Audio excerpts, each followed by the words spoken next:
Hey guys, tonight we step quietly into a world of shadows, cloaks, and cold steel. You're not a knight, not a lord, and definitely not a bard with a harp. Nope, you're the other thing. The one nobody mentions at the feast. You slink through alleyways that reek of wet straw and pig guts, pressed so deep into the underbelly of medieval life that even rats raise eyebrows when they see you coming. You're a medieval assassin. Congratulations. You're not here for glory. There are no parades. No one sings songs about the guy who vanished into the night after slitting the throat of a tax collector. What you get instead is a crude leather satchel, a cloak that smells like mildew, and a whispered command from someone you only know as Crow. Your life now is shadow, silence, and survival. And the first thing you learn, you probably won't survive this. So, before you get comfortable, take a moment to like the video and subscribe. But only if you genuinely enjoy what I do here. And hey, drop your location and what time it is where you are. Always curious who's listening in the shadows. Now dim the lights, maybe turn on a fan for that soft background hum, and let's ease into tonight's journey together. It starts in a tavern that smells like old beer and damp hay. You're not drinking, though. You're waiting. You've been told that when the candle flickers 3 times, you follow the man in the black cowl. It flickers once, twice, 3. Your heart doesn't pound because you've trained it not to. You move, smooth, quiet. You leave behind the only people who ever called you boy instead of blade. They might never see you again. He leads you down a spiral staircase hidden behind a wine barrel. Stone walls close in tight. The torchlight flickers, casting strange shapes that look almost like faces. And then you're in a room with no windows, and everyone's hooded. You can't see faces. That's the point.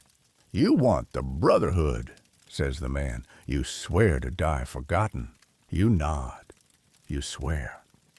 There's a slight pause, and then someone punches you in the stomach so hard you black out.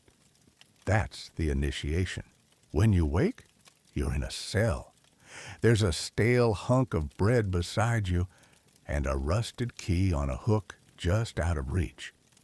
Welcome to the first test. You're expected to figure it out yourself. No guidance, just instincts, like a rat in a priest's wine cellar. Eventually, you wrap your belt around your arm, use it to snag the hook, and get out. The Brotherhood doesn't believe in orientation packets. You learn by surviving, and most don't. Your first lesson? Trust no one. The boy who shares his bread with you? A spy. The woman who trains you with knives? Once slit her own brother's throat for promotion. No one is your friend. No one tells you the truth. Your days are spent learning how to fall without breaking bones, how to blend into crowds, how to pickpocket without looking. Your nights? Silent sparring sessions in candlelit rooms, poisons testing, code memorization, and the constant fear that someone's watching, even when you're alone. One of the instructors is missing a hand.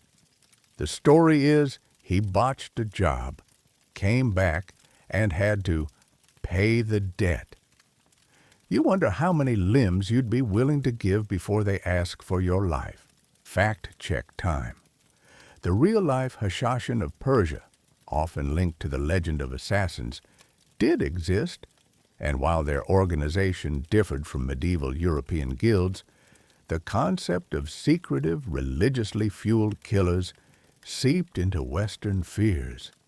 Historians still argue whether European assassin guilds ever operated in the tightly organized way legends suggest.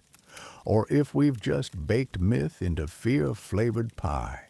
One day, you're told to follow a merchant, not kill, just follow. You track him from the fish market through the bridge gate, past a blacksmith who's humming something oddly cheerful for someone pounding metal all day. Then, your target turns suddenly and stabs the man behind you. You didn't even notice you were being followed. The merchant was the test. The real target was your tail. You failed. You're punished. Not with beatings. That would be too easy.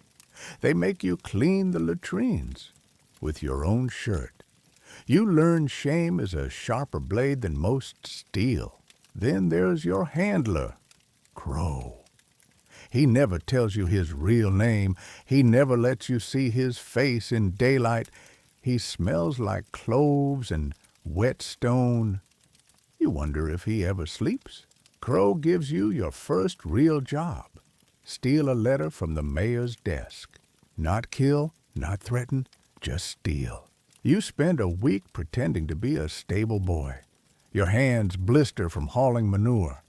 You smile when the guards laugh. You nod when the head maid scolds you for walking too slow.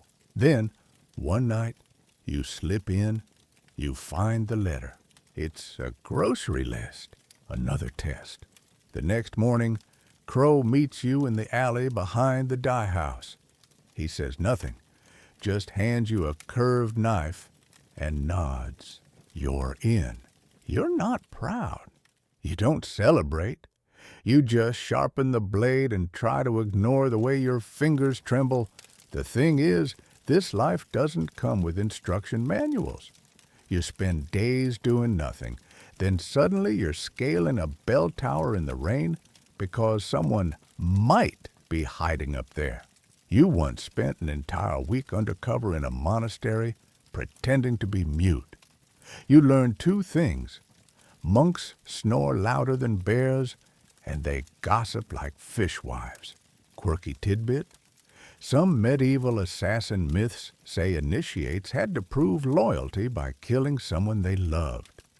While that's probably exaggerated, cult-like loyalty tests weren't uncommon in shadowy medieval orders, from thieves' guilds to secret religious sects. After 6 months, you stop asking questions. You stop wondering where the next meal is coming from. You start to enjoy the quiet, the darkness. You learn how to move like smoke, how to listen for breathing behind closed doors, how to fake a cough to distract a guard, and how to feign drunkenness just long enough to slip past a checkpoint. One night, Crow gives you a satchel. Inside is a folded scrap of cloth and a glass vial filled with something black and sticky. Your first real mark, he says. Don't read the name. Just burn it when you're done. You don't read it. You find the man. He's old, harmless, sitting by the fire, sipping something warm. You hesitate. He looks up and smiles. And still, you do it. Because it's what you were trained to do. Because this is who you are now. But that night, you don't sleep. And that's when you realize the worst part of being a medieval assassin. It's not the danger or the cold or the hunger.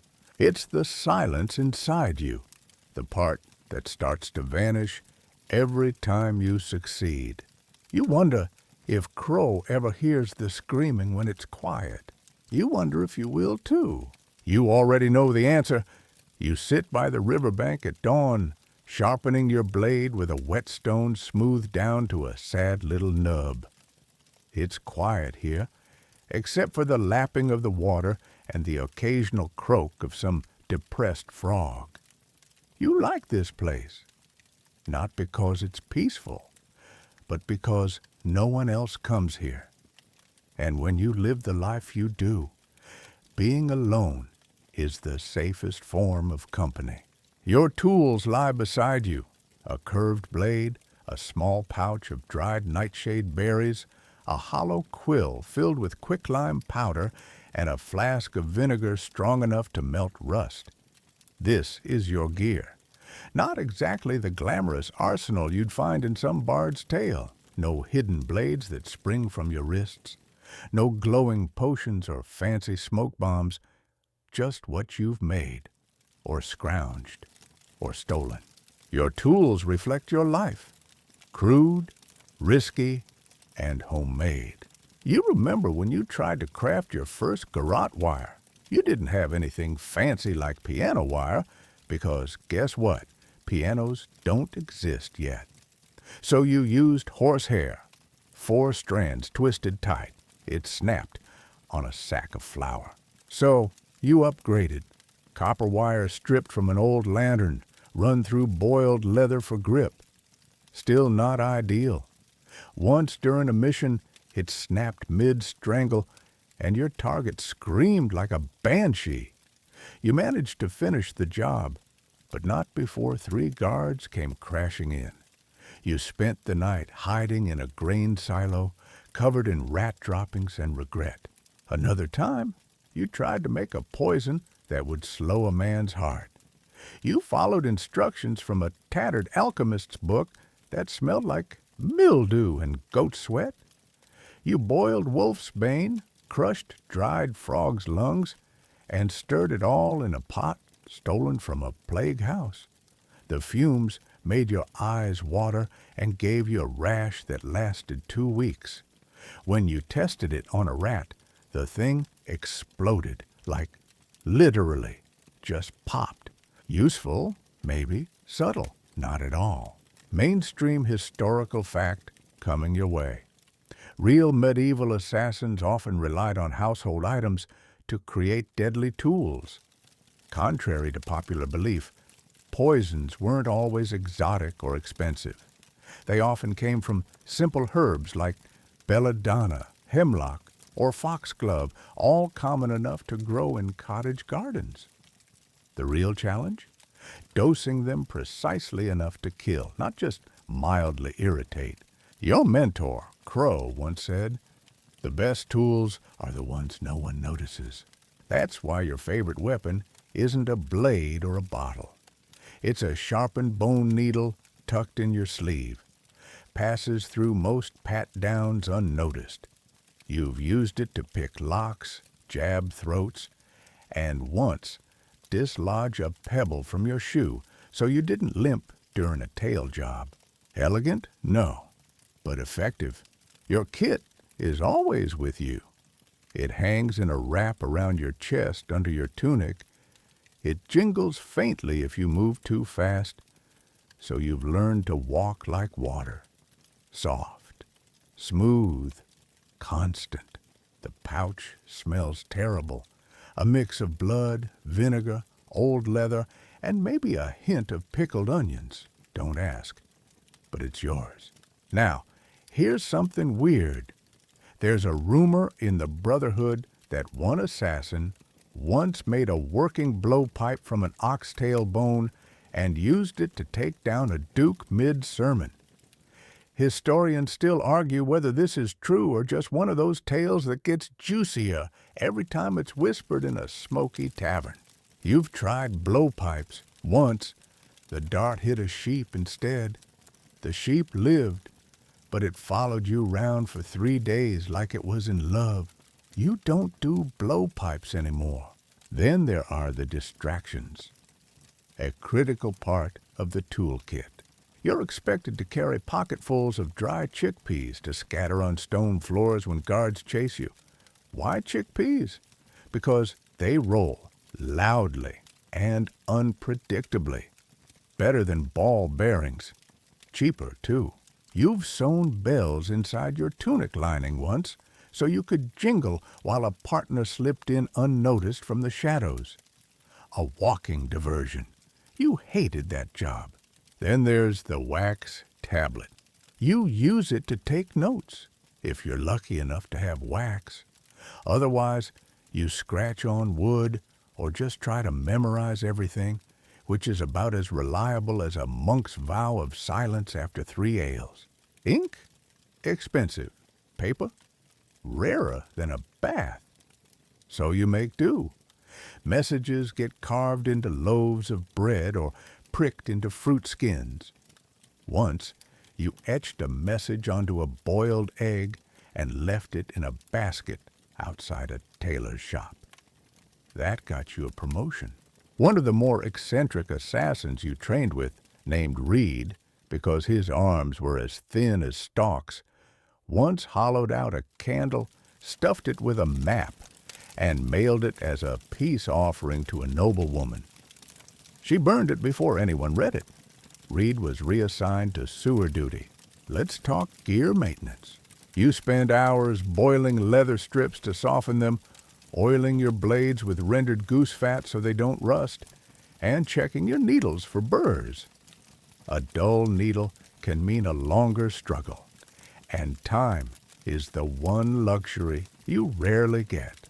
Your boots, lined with sheep wool and layered in wax to muffle steps, you've resoled them so many times they're basically patchwork sculptures. One step in a puddle and they squish like a dying frog, but at least they don't echo. Some nights you dream of having real gear, a wrist blade that springs out silently, or a hood lined with shadow cloth that makes you invisible in torchlight. But that's fantasy. You're stuck with twine, spit, and your own nerve. Your current job. You've been tasked with intercepting a message writer, someone important, someone fast. Crow hands you a blow dart tube and a thistle spine.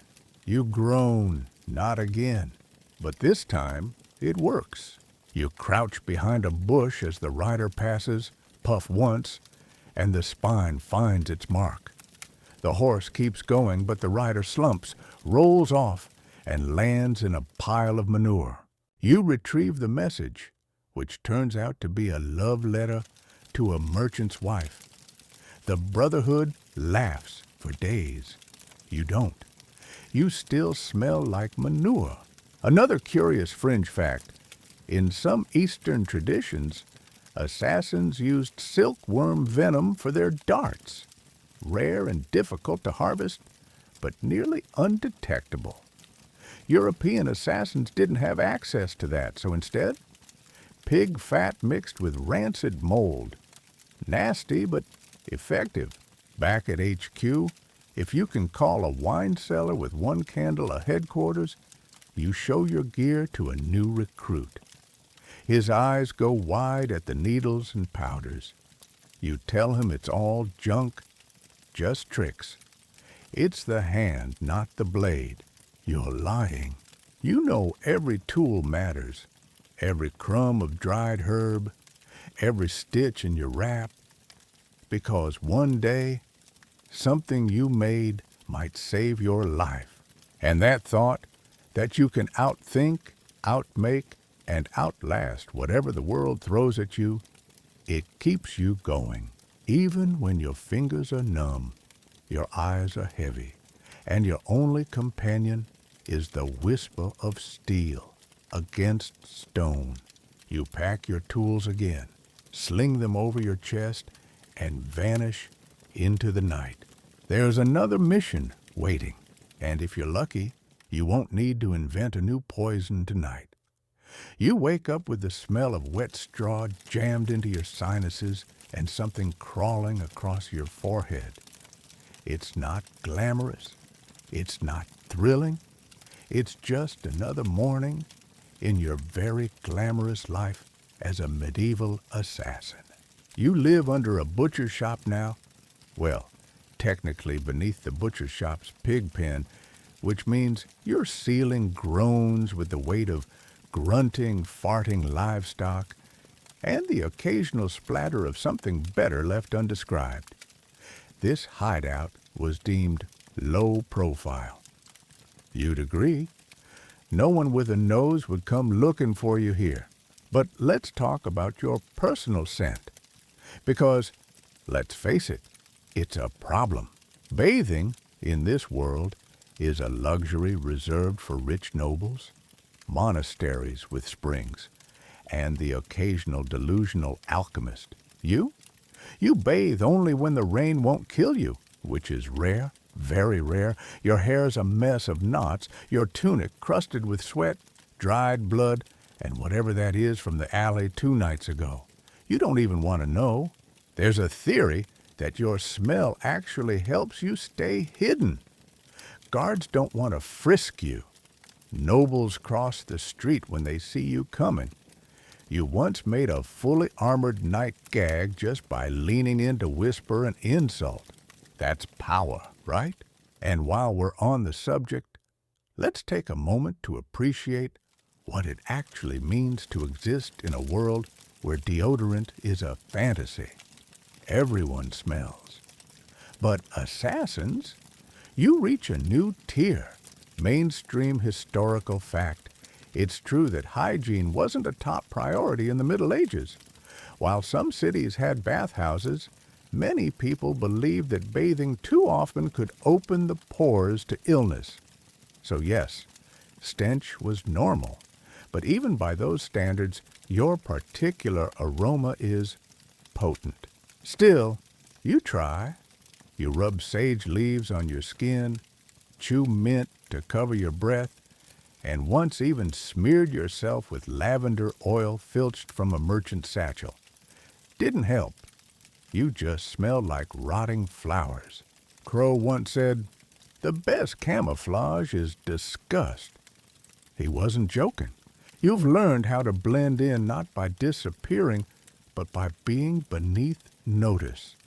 You lean against a wall, slumped, looking like a drunk or a beggar. People avoid you. Their eyes slide away. You learn the value of appearing miserable. And maybe you are miserable. Your boots are filled with holes. You walk like your bones are arguing with your muscles. You sleep sitting up most nights to keep rats from chewing your ears. And when you do lie down flat, you dream of food you'll never eat and people you'll never see again. Weird assassin trivia incoming. Some rogue factions in the 12th century are rumored to have used animal dung as scent masking when sneaking into enemy encampments. That's right, cow poop as perfume.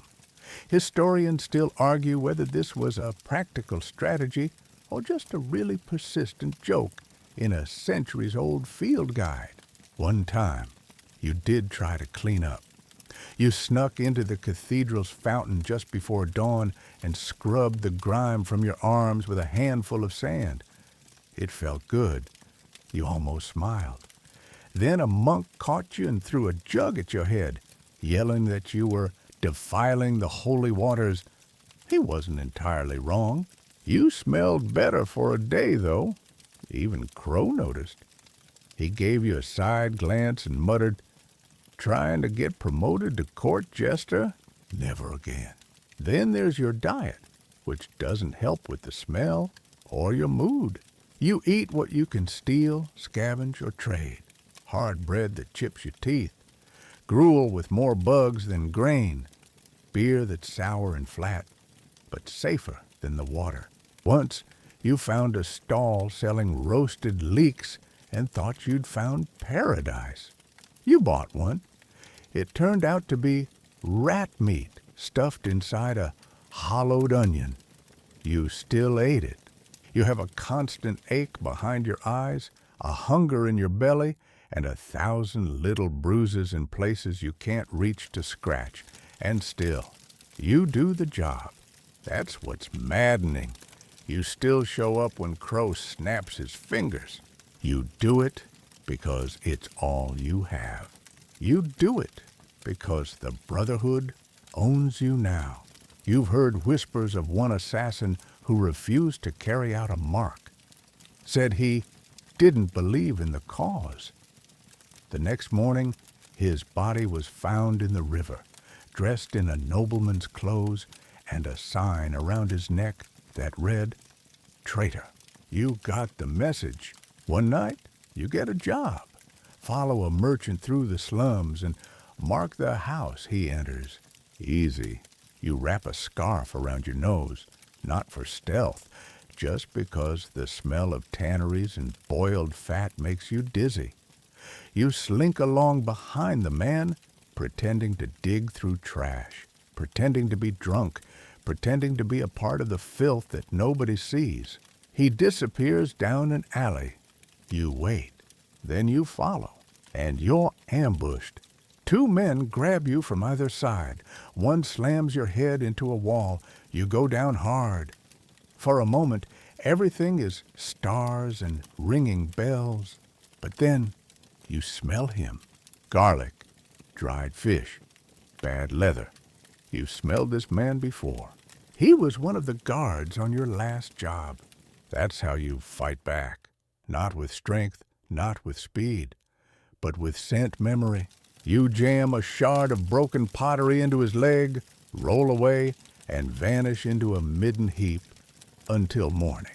You return to the Brotherhood black-eyed and bleeding, but alive. Crow shrugs. Occupational hazard. He doesn't ask what happened. No one does. And you never bring it up again. Sometimes you wonder what you smell like to other people. Not just the sweat and muck, but the aura of you. The way animals avoid you. The way mothers clutch their children tighter when you pass. The way even your fellow assassins take a step back when you're in a closed room. Do they sense what you've done? Do they smell fear, blood, the echo of choices you can't undo? You tell yourself it's paranoia, but you're not sure. One last historical twist. There's evidence that some professional killers were kept in deliberate squalor by their employers to prevent them from being approached or interrogated by outsiders. The worse they smelled, the safer the secrets. You've become your own force field. You stand now on the rooftop of a chapel watching your mark walk beneath a torchlight procession. You haven't bathed in 11 days. Your nails are black with dirt. Your boots leak. Your hands shake a little from hunger. And yet, you are the most dangerous person in this entire street. Not because you're strong, not because you're brave, but because you've accepted the stench, the filth, the crawling things in the dark. Because you belong in the shadows now. You exhale, draw your blade, and melt into the night. You can't see the moon tonight. Not because it's cloudy, though it is, but because you're buried in a stack of crates beside a dock, your knees pressed to your chest, your nose full of fish scales and mold. You've been here for 4 hours, waiting. Waiting is your second job. Your first was breaking into a counting house through a side door wedged open with a rotting onion. That part went fine. You stole the documents, tucked them into your boot, and disappeared before the guard dogs even started barking. But then Crow sent you a message. Do not return. Stay low. Await signal. So here you are, hiding near the river, trying not to sneeze while fleas have a feast inside your shirt. Welcome to navigation in the medieval cityscape. There are no maps, no neat signposts, no Google to whisper, turn left at the cobbler's shop. Just twisting alleyways, uneven cobblestones, and the haunting smell of something dead somewhere. You know every back street now. You've memorized the sound each section of the city makes. The drunk who sings by the east wall. The man who sharpens blades at dawn near the tanners. The cursed rooster that starts crowing at midnight like it's confused or just angry to exist. Mainstream historical fact. Medieval European cities rarely followed any formal planning. Streets were narrow, winding, and organically developed over generations. What you'd call urban chaos, they called normal. You work by instinct, by smell, sound, rhythm. You can tell when you're near the fishmongers by the oily tang in the air. You know the street near the candlemaker by the scent of beeswax and burnt hair. You've even trained yourself to hear the difference between a guard's boots and a merchant's clogs. It helps, especially when your life depends on it. Tonight, you have to move through the city undetected. There's a curfew, guards are patrolling, one wrong turn, and you're cornered between a wall and a broadsword. You slip out from the crate pile as quietly as possible, stepping into the shadows. Your destination is across the city. You can't take the roads. You climb instead. Boxes, barrels, onto a ledge, up a drain pipe. The stone is slick from earlier rain, and the rope you use to swing between buildings smells like it was once used as a horse tether. You don't ask questions. You grip tight. You land on a slanted roof. The shingles shift beneath your boots. One clatters to the ground below. You freeze. Hold your breath. Wait. A shout. A torch flares. You crawl along the ridge like a lizard, hugging the angle. The tiles are cold and sharp beneath your stomach. Wind whips your cloak behind you. And then the worst happens. You sneeze. Loud. You clap your hand to your face, but it's too late.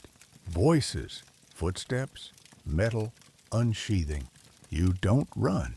You slide. Down the roof, over the edge, grabbing onto a signpost by pure reflex. You dangle above the street for a heartbeat, then swing yourself into a hay cart. It's not soft. In stories, hay is fluffy and welcoming. In reality, it's spiky, dusty, and riddled with bugs. You land with a grunt, crawl out, and limp away as the guards swarm the alley behind you. Another night, another close call. You duck into a narrow corridor, barely wide enough for your shoulders. It smells like something died here, probably more than once. You hold your breath and shuffle sideways. This passage leads to a hidden staircase behind the baker's oven. You've used it before. It's warm there. The baker never asks questions, especially after you saved his daughter from a very drunk knight who thought she was his destiny. She wasn't.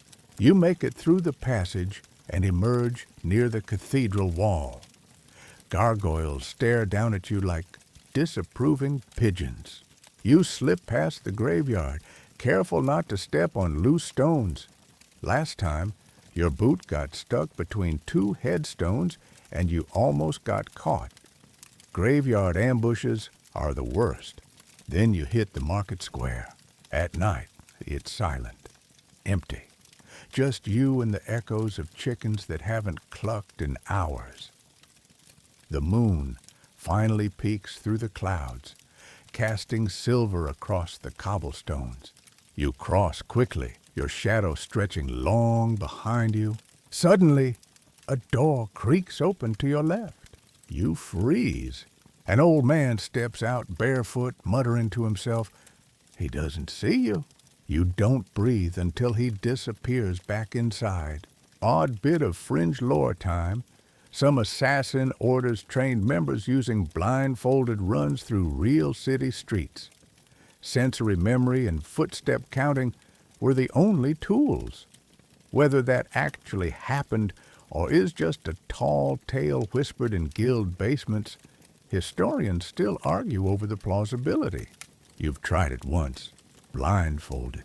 You ended up waist deep in the tannery pit. Took 3 days for the smell to wear off, and even then, goats still looked at you funny. Sometimes you wish the city were easier, straighter, safer. But then again, so would your enemies. The chaos helps you, keeps you hidden. Still, it's exhausting. The city isn't just a place, it's a puzzle. A living, wheezing, unpredictable organism that's always trying to trip you up. And your job is to keep dancing across its back without falling into its jaws. You reach your final destination, a narrow, arched window above the tavern cellar. Inside is your mark. You perch there, listening to muffled voices through the wall. You're not here to kill tonight, just to watch, learn, wait. You wrap your cloak tighter around your shoulders and lean into the cold stone. And then you hear footsteps on the roof behind you. Quiet, careful. Someone's following you. Here's the thing. You're good, but you're not the only one. Assassins often track each other.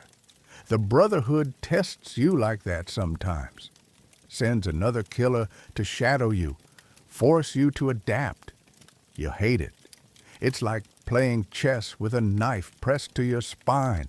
You twist, slow and silent, and spot a shadow crouched behind the chimney. You signal. 2 fingers across the lips. A soft whistle. The shadow signals back. Friend. Barely. It's Reed, the candle guy. He nods, then melts back into the night. Just checking your tail, making sure you're not getting lazy. You exhale slowly. The city always tests you, but you're still here. One more night survived. One more rooftop conquered, and somewhere below your feet, a dozen streets twist and turn and lead to places even you haven't found yet. But you will. You always do. You're sitting on a wooden stool in a crumbling back room lit only by the flicker of a stubby candle.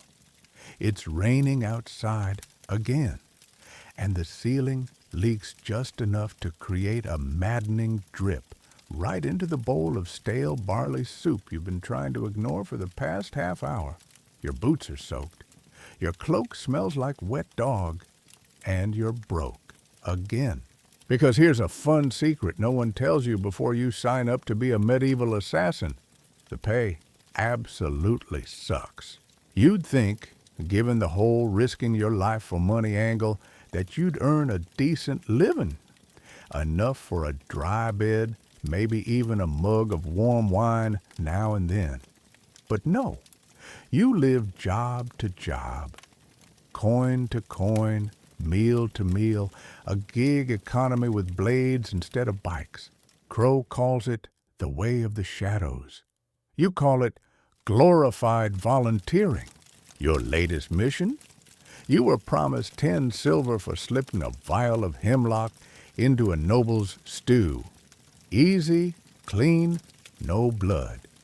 But when you returned for payment, the contact said the client had been arrested for tax fraud, and the coin was no longer available. You were offered a moldy turnip instead. You took it. That was dinner. Mainstream historical fact. While assassins weren't exactly posting invoices, many hired killers or mercenaries in the Middle Ages did rely on contracts paid by nobles, rival merchants, or clergy. But these contracts were often verbal, secret, and unfortunately, very easy to break. Enforcement? Almost non-existent, which is how you end up doing a lot of work for very little reward. Sometimes you're paid in chickens or boots or a promise that the Brotherhood will remember this favor. You're starting to think the Brotherhood has the memory of a concussed goat. You've even been stiffed after risking your life. One job involved climbing into a noble's manor during a masked ball and stealing a carved wooden idol that was supposed to be of great religious significance. You almost died 3 times. Once when you slipped off the balcony, once when the guard dog caught your scent, and once when you accidentally drank a goblet of what turned out to be embalming fluid. You delivered the idol. The client took one look and said, "This isn't the right one." You were paid with a pouch of dried figs, and not the good kind, the weird ones with bugs. You asked Crow about it. He just shrugged and said, Be glad you're not paying for the training. That's the Brotherhood's favorite joke. You pay in blood, sweat, teeth, and you're lucky if you get a cot in return. And speaking of that, training doesn't come cheap. You're expected to maintain your own gear, your own poisons, your own disguises. Need a new cloak? Stitch it yourself. Need a new knife? Trade a stolen ring for it, or whittle one from a boar tusk and hope it doesn't shatter mid-stab. Even the smallest thing, like fake coins for a distraction, has to be made by hand.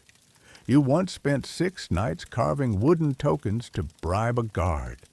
He took them, nodded, then threw them into the fire and arrested you anyway. You got out, obviously, but you still think about that guard. Hope he got splinters.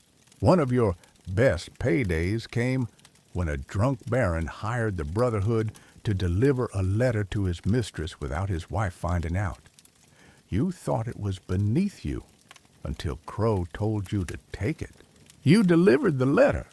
The mistress was actually the wife in disguise. Classic trap.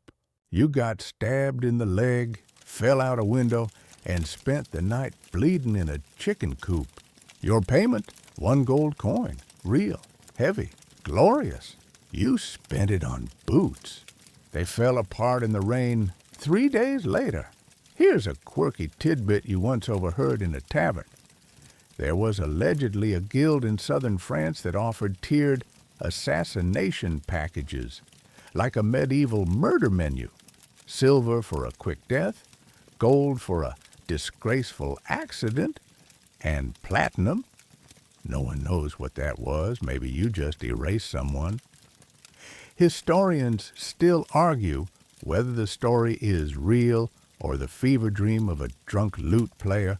You know the worst part? You're not even allowed to complain. Assassins who whine are considered weak. The Brotherhood says, the shadows pay in silence. You're pretty sure that just means we're cheap. Sometimes you fantasize about quitting, starting a bakery, becoming a monk, digging ditches, anything where you don't get stiffed and stabbed in the same week. But then Crow shows up with a whisper and a scroll, and suddenly your ribs ache from anticipation. That's the part that scares you most. You hate this job, but you need it. It gives you purpose. It makes sense. You don't belong anywhere else. And sometimes, when you do get paid, it feels amazing. Like the job where you slipped a note under a merchant's pillow. That was it. Just a note. The merchant paid 15 silver not to die. You weren't even planning to kill him. Crow called it preemptive intimidation. You called it brilliant. You bought yourself a real meal with that silver, meat, bread, cheese, and beer that didn't make your stomach try to escape your body. You didn't eat the whole thing at once. You savored it 1 bite at a time for 3 days. It almost made up for the time you had to fake your own death with pig blood and a stolen priest's robe. Almost. But the truth is, most jobs don't pay in silver. They pay in favors, in protection, in the unspoken promise that if someone ever tries to take you out, the Brotherhood might avenge you. Might. You've seen assassins vanish without a word, whispered to have crossed the wrong noble, taken the wrong job, or asked too many questions. Their rooms are emptied, their names erased, their gear distributed among the rest of you. You once inherited a pair of gloves like that. They didn't fit. You wear them anyway, because that's the other currency here, reputation. You live off the quiet fear in others' eyes, the nods from other assassins when you walk past. The way Crow calls on you for the hard jobs now, you don't have money, but you have weight. You walk into a room, and people feel the temperature drop. Sometimes that's enough. Sometimes you're back in your corner now, hunched over a cracked ledger where you track your work like some twisted accountant. You've got 6 unpaid favors, 2 promised payments, and 1 mysterious gift waiting in a safe house. No clue what it is. Could be a new cloak, could be a trap, could be a poisoned pie. Wouldn't be the first. The candle flickers out. You sit in the dark, stomach grumbling, boot leaking, throat sore from smoke inhalation on your last mission. You earned 1 copper for that job. You used it to buy a boiled egg. It was rotten. You ate it anyway, because that's what assassins do. We survive, even when the world pays us in silence, shadows, and moldy eggs. Your room is the size of a pigsty and smells exactly like one. The walls weep moisture. The wooden slats in the ceiling are so warped that a fat rat fell through last week and landed on your chest. You didn't even flinch. Just picked it up, nodded politely, and tossed it out the window. Welcome to your home. This is what it means to live without a home, and yet always need one. Because you can't be on the run all the time, not even as an assassin. You need shelter, somewhere to patch your wounds, dry your boots, stash your poisons, somewhere to sleep, or try to, without freezing to death or being stabbed by a drunk with bad aim. But the Brotherhood doesn't exactly have a housing department. There's no assassin inn and spa. You're expected to find your own place, and then find another, and another, and another. Because the moment someone figures out where you sleep, you're dead.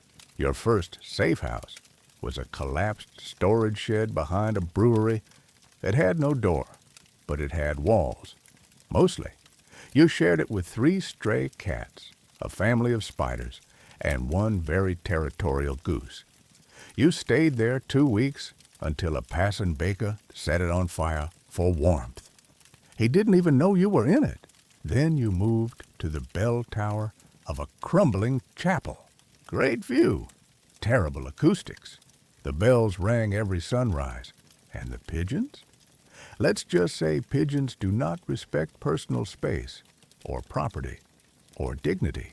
So you relocated again to a drainage tunnel beneath the city wall, quiet, cool, damp enough to keep corpses fresh. You lined it with hay and started calling it the Hollow until it flooded. You woke up floating and learned a valuable lesson. Always sleep with your gear above the waterline. Mainstream historical fact. Urban squatting was common in medieval cities.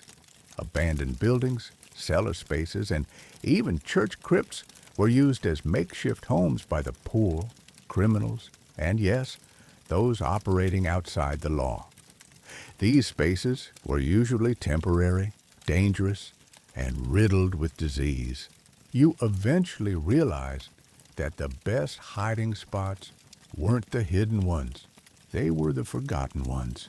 No one checks the coffin storage room under the gravedigger's shed. No one peeks into the abandoned herb cellar behind the leper house.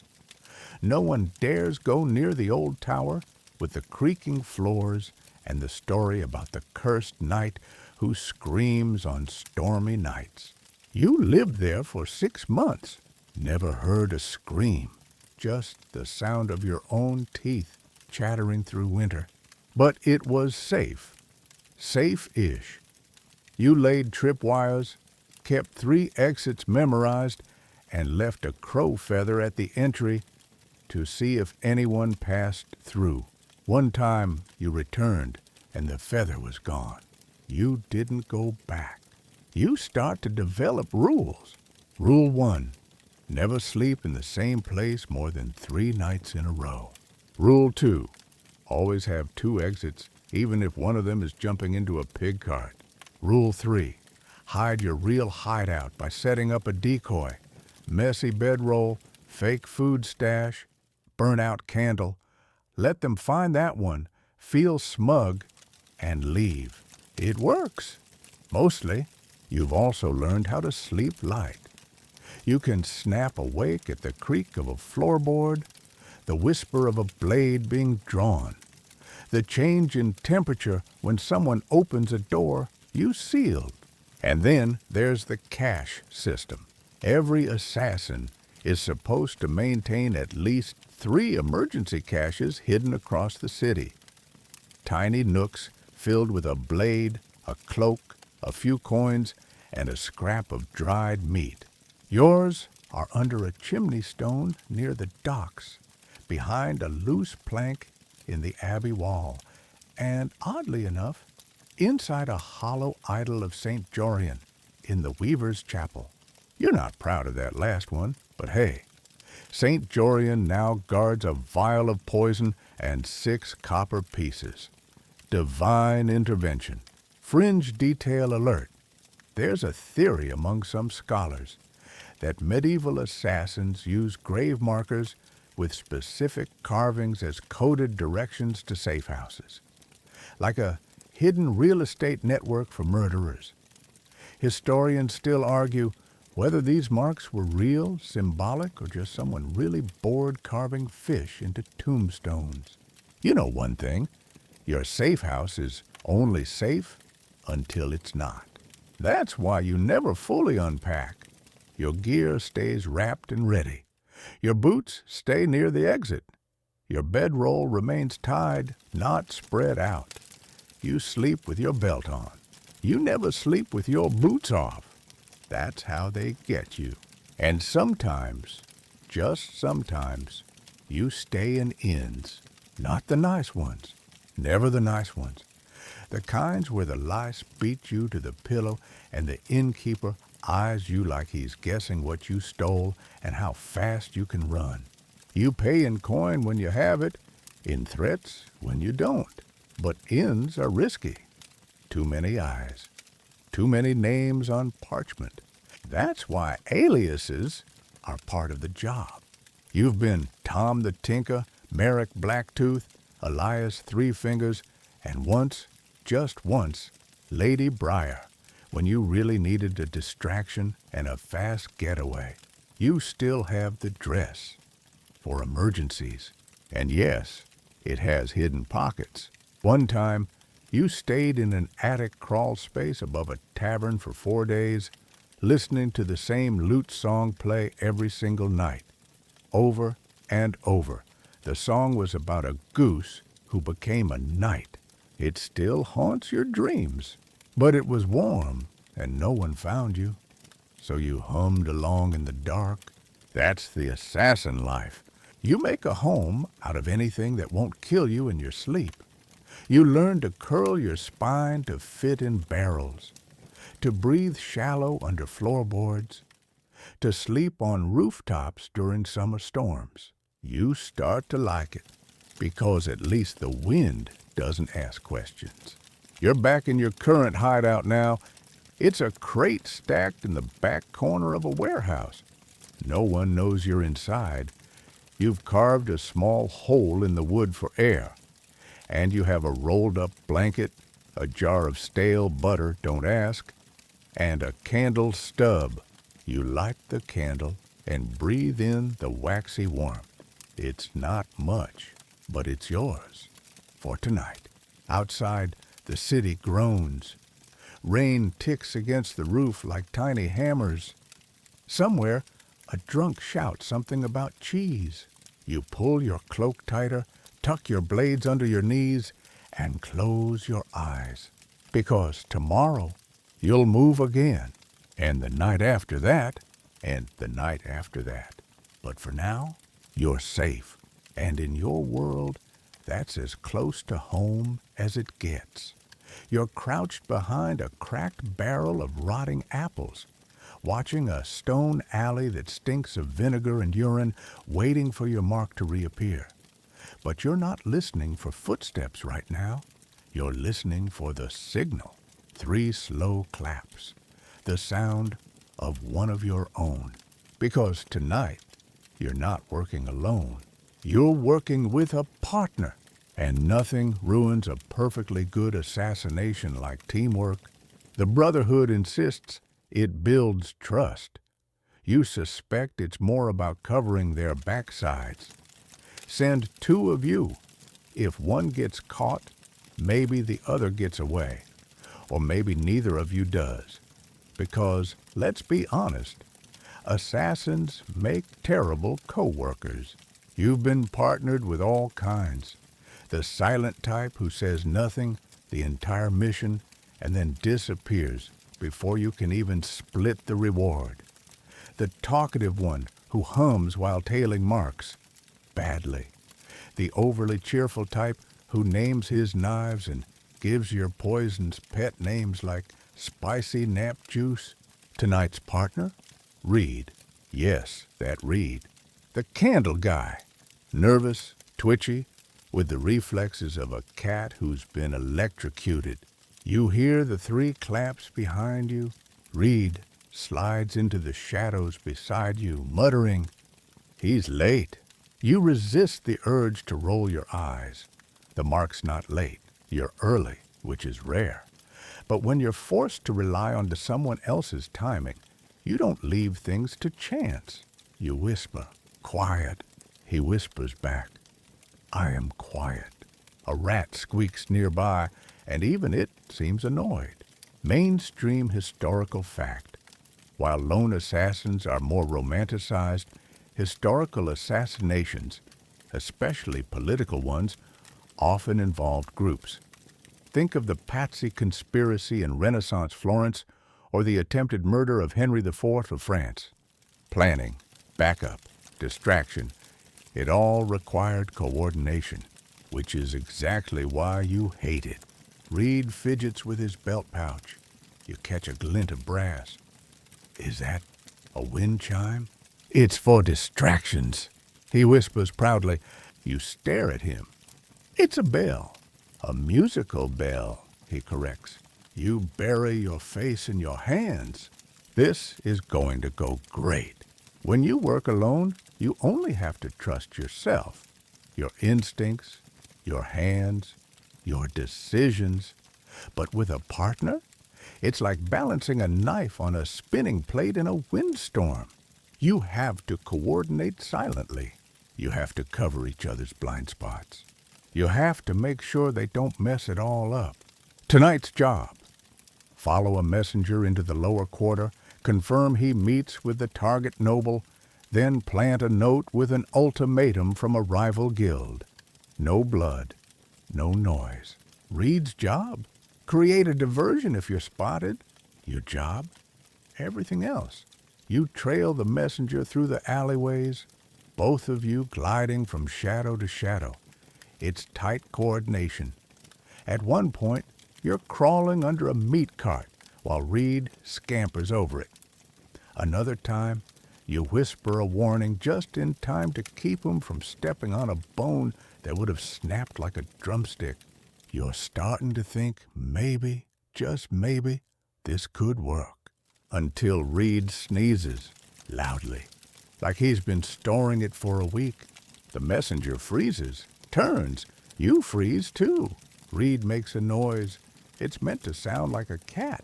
It doesn't. The messenger bolts. You sprint through mud, over crates. You dodge a horse, duck under a clothesline, knock over a bucket of something unholy. You catch him, slam him against a wall. He drops the letter and whimpers. You read it. It's just a shopping list. Wrong messenger. Reed catches up, wheezing. "Sorry," he pants. "Wrong guy." You don't answer. You're already moving. Here's the thing. Teamwork can sometimes be helpful. Like when you're boxed in. Two guards appear from either end of the alley. You're cornered. Reed doesn't hesitate. He chucks the wind chime at one guard, then runs the opposite direction, screaming about stolen underpants. The guards chase him, because of course they do. You slip away in the chaos, laughing quietly to yourself. Maybe Reed's not so bad after all. Fringe detail time. In 13th century Cairo, It's rumored that a network of female assassins operated using paired roles, one as a shadow and the other as a mirror, trained to copy every move perfectly in reverse. Whether these were real techniques or exaggerated tales is still debated by historians. You've never worked with a mirror, but you did once have a partner who copied everything you did, including blinking and chewing. He said it helped him stay in sync. You said it helped him look ridiculous. He didn't last long. Back to tonight. After the messenger debacle, you regroup. This time, Reed actually helps. He picks the lock on a cellar door while you keep watch. Inside, you find your actual mark, a noble trading secrets with a cloaked figure. You listen. You wait. You toss the note onto the desk with a rock tied to it. The message is delivered. Clean. Silent. You retreat the way you came. Up a drainpipe, across a rickety awning, down a rope that smells faintly of goat urine. You hit the cobblestones, and Reed's waiting with 2 bread rolls he nicked from a vendor. You accept one. You don't say thank you, but you nod. He grins. Partners, yeah? You grunt. Close enough. You won't request to work with Reed again, but you won't avoid him either. You've seen worse. One guy once set himself on fire as a distraction, not pretended to be on fire, actually lit his pants and ran screaming into a noble's dinner party. He survived. Barely. Still gets the shakes near candlelight. Teamwork, as it turns out, isn't always a disaster. Sometimes it keeps you alive. Sometimes it gives you someone to blame when things go sideways. And rarely, very rarely, it makes the mission easier. But at the end of the night, you still prefer the quiet. You still prefer the solitude. You still trust your own shadow more than anyone else's. Because at the end of the day, you know how you think. You know how you move. And most importantly, you've never sneezed at the worst possible moment. Yet, you're flat on your stomach in the rafters of a merchant hall, peering through a crack in the beams at the crowd below. Nobles, merchants, clerks, all jabbering in Latin and Old French and that sing-song dialect from the coast you can never quite follow. They're wearing perfume and silk and weighing each other's words like gold. You haven't washed your face in 4 days, and the only thing weighing you down is a hidden blade strapped to your ankle. You're not here to kill anyone, not yet. You're here to listen. Because information, as Crow likes to say, is the first cut in any kill. Assassins aren't just silent murder machines. You're also spies, scribes, listeners. You gather secrets like most people gather breadcrumbs. And half your jobs? They start right here, in places where people feel powerful, untouchable, unwatched. You've become very good at not being seen. You learn the rhythm of rooms, the pauses between laughter, the way powerful people shift when they're lying, the way lesser men echo them, hoping to climb one social rung closer. From your perch, you catch it, a hushed exchange between 2 men near the fireplace. One wears a ring with a lion crest. The other keeps glancing over his shoulder. One speaks of a shipment. The other mutters about ensuring the night is clean. You don't know what it means, not yet, but you memorize it. The words, the posture, the color of the wax seal on the scroll exchanged between them. That scroll might be your next job. Mainstream historical fact.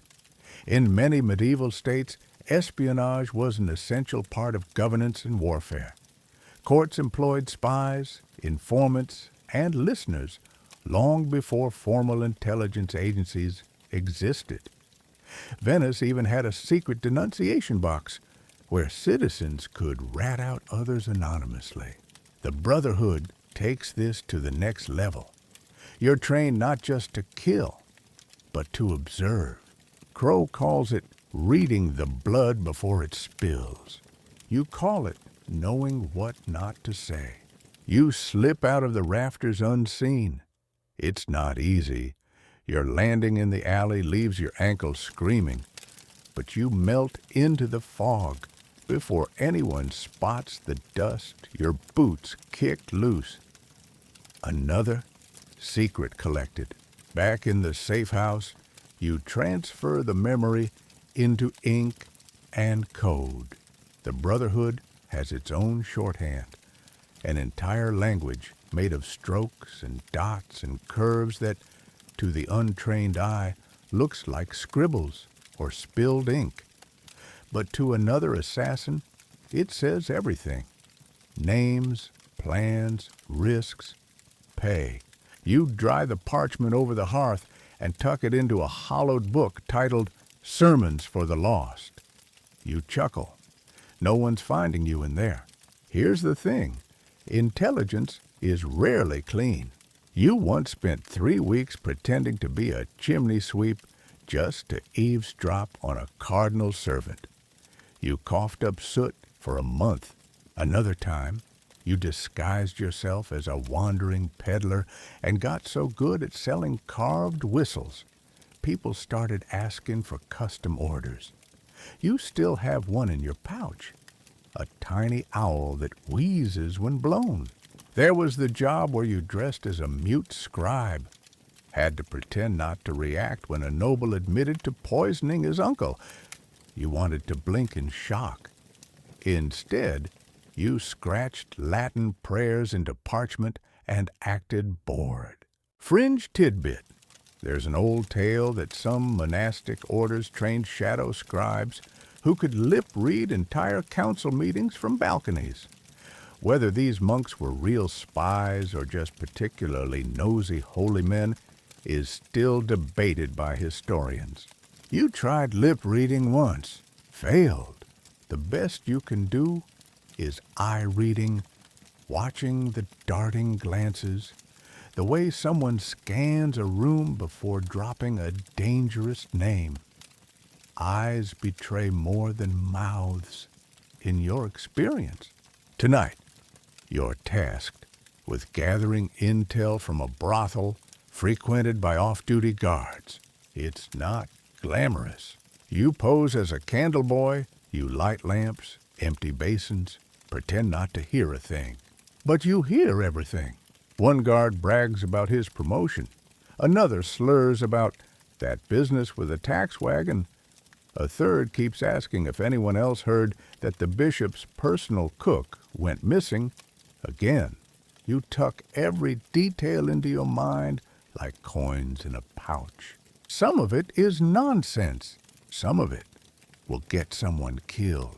You'll sort that out later, and sometimes secrets find you. One evening, you return to your safe house and find a scrap of parchment pinned to the door. No name, no signature, just 3 words. She knows everything. You stare at it. Your heart beats a little too fast. You don't know who she is, but you definitely know what this means. You don't sleep that night. Instead, you backtrack every interaction you've had that week, every face in every crowd, every whisper that might have been meant for you. The Brotherhood teaches you how to read rooms, but it never teaches you how to unhear a threat. When you finally find her, a clever-eyed maid working in the steward's house, it's not because she reveals herself. It's because she vanishes, and you find her boots outside the mill pond. Too clean, too placed. The message is clear. She knew too much, and now you're supposed to figure out what it was. This is the part people never understand. The blade isn't always the scariest thing in your arsenal. Sometimes it's the silence. the absence of noise, the empty space where someone used to be. You spend days unraveling her trail, bits of linen, a half-burned letter in a fireplace, a name scrawled in soap on a mirror. Luth, you bring it to Crow. He stares at it too long, then mutters, "Forget this one, it's bigger than you." But that's the thing. Once you know something, you can't forget it. So you do what you've been trained to do. You keep watching, keep listening, keep hiding behind curtains and rafters and barrels full of moldy apples. Because knowledge is power, and secrets are weapons. And in the Brotherhood, you don't always know when you are the one being watched. You just keep collecting whispers, one day at a time, one lie at a time, one truth too many. You're standing ankle deep in a muddy field just outside the city walls, pretending to admire a very poorly constructed scarecrow. Your back is straight, your arms are loose, and you look, more or less, like a bored farmhand, which is exactly what you're supposed to look like, because someone's watching you. They've been watching for an hour, and this entire charade, it's a test. Welcome to the Brotherhood's favorite pastime, making sure you're still sharp enough not to die. This isn't your first test. It won't be your last. Sometimes they come announced. More often, they come disguised as something else. A message with incorrect wording. A safe house door slightly ajar. A child who blinks too slowly and then disappears the moment you make eye contact. Today's test is called The Walk. Crow sent a note. 3 sentences. Field west of the Abbey. Noon. Don't die. That's it. No mission, no contact, no context. So here you are, standing like a fool, heart-pounding, watching shadows shift behind a line of trees. Whoever's out there is good. You can't see them, but you feel them. You shift your weight, deliberately turning your back on the scarecrow. That's when it happens. The air moves, just slightly. You drop. Something hisses past your head, something sharp. You roll, come up with a blade drawn. Eyes scanning the field, nothing. Then, movement, left flank. You dart behind a broken cart, slide into the ditch, breath shallow, muscles tight. Your mind is racing. What's the test? Survival, tracking, evasion? All 3? Of course it is. Mainstream historical fact. Many medieval military or knightly orders use live drills, mock hunts, and even controlled ambushes as part of training, sometimes with real weapons. It wasn't unusual for injuries or even deaths to happen accidentally on purpose. The Brotherhood just calls that Tuesday. You've heard stories. One recruit was tied up, dumped in the sewers, and told to figure it out. He did, but he lost 2 toes to rats and came back smelling like something that should have been buried with a blessing. Another was sent to spy on Crow himself without being told. She failed. She wasn't seen again. You try not to think about that now as you slip into the tree line. It's eerily quiet, too quiet, until it isn't. A boot slams into your ribs. You go down hard, shoulder in the dirt, stars behind your eyes. You roll just in time to avoid a knife. Not a killing blow, but close. Enough to hurt, to humiliate. You scramble up, blade ready. And there's Wren, silent, grinning, mud on her face, holding 2 daggers and absolutely loving this. "Tag," she says, then vanishes again.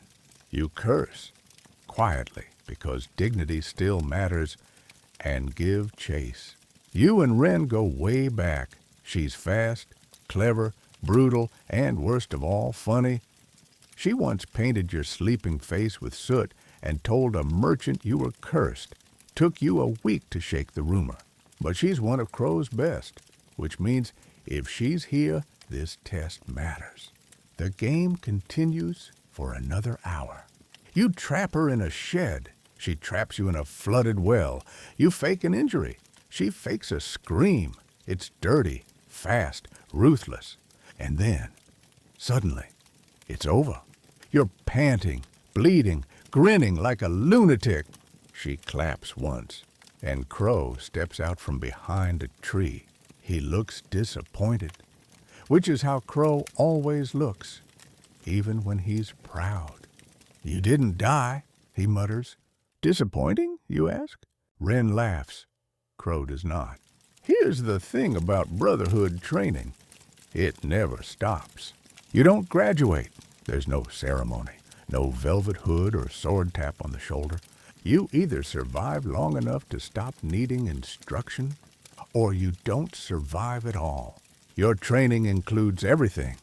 How to fall without snapping your spine, how to poison someone's bread without dying when they hand you a bite, how to make 3 arrows sound like 6, using an echo trick.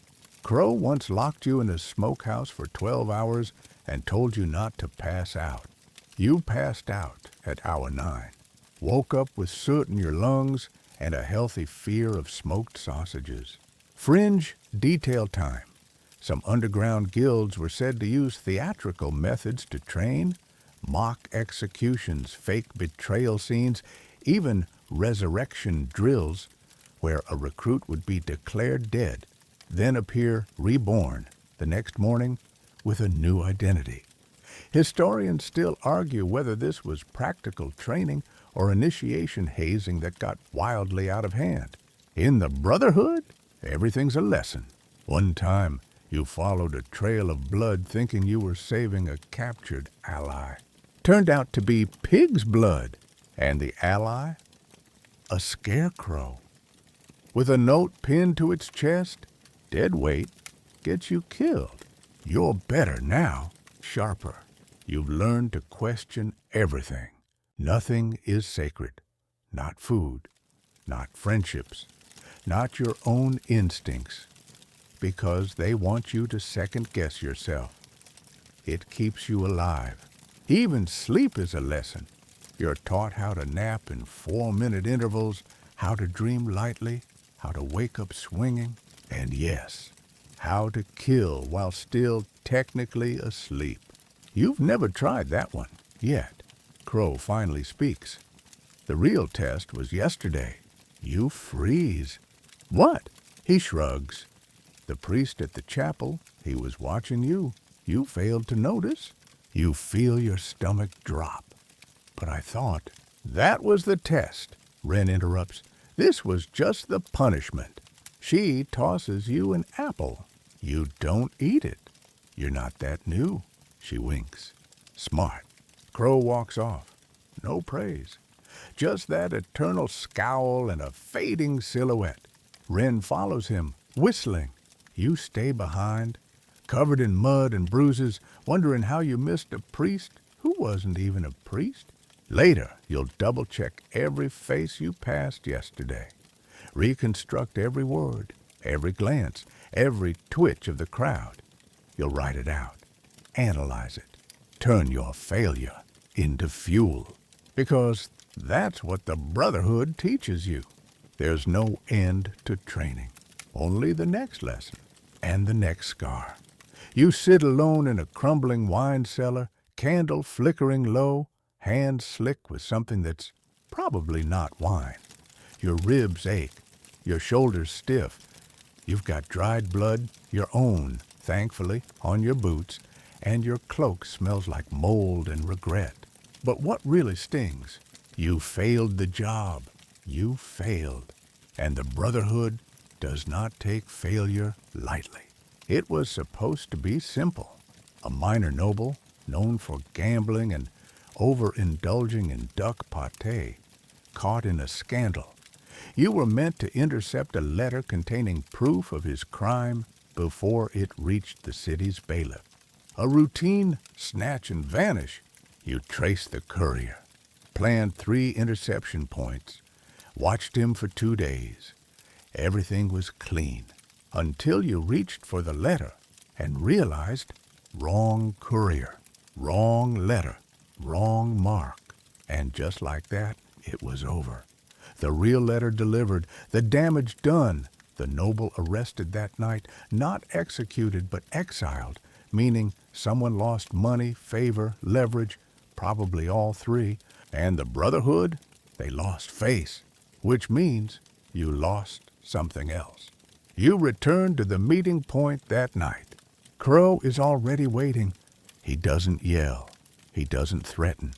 He just looks at you for a very long time. Then he says one word. Burn. You nod. You know the ritual. You go home. You take the cloak you've worn for a year and a half, the one with the hidden blade sheath and the patchwork mending, and you burn it. You scrape your coded records clean. You whisper a name you've been using for 6 months into the smoke, and you never speak it again. The Brotherhood calls this a soft kill. You didn't die. But the version of you that failed? Gone. Mainstream historical fact. Some medieval espionage and assassination networks practiced identity burning, forcing failed agents to change aliases, abandon established contacts, and destroy safe houses after botched jobs. The idea was containment. If you couldn't erase the mistake, you erased yourself. Your new name is Caspa. You don't like it, which is perfect. You don't deserve a name you like right now. Failure isn't just punished with lost rank. It haunts you, changes how people see you. Other assassins stop making eye contact. Ren shrugs and says, "We've all had a bad job. Some of us just bury ours deeper." You ask Crow what comes next. He hands you a scroll with a single word. Redemption. Of course, it always comes down to that. One last shot to wipe the slate. If you fail that one, well, no one says it out loud. But you've seen how retirements are handled.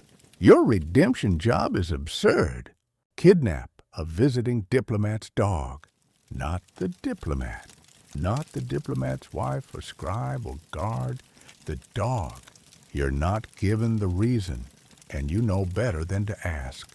You're just told, do this clean, no witnesses, no blood, and no failure. The dog, a small white puffball named Sir Muffin Paws, is guarded like a crown jewel. The diplomat has 3 bodyguards, all former mercenaries. The dog has a diamond-studded collar. You swear it wears perfume. You spend 3 days learning the dog's routine.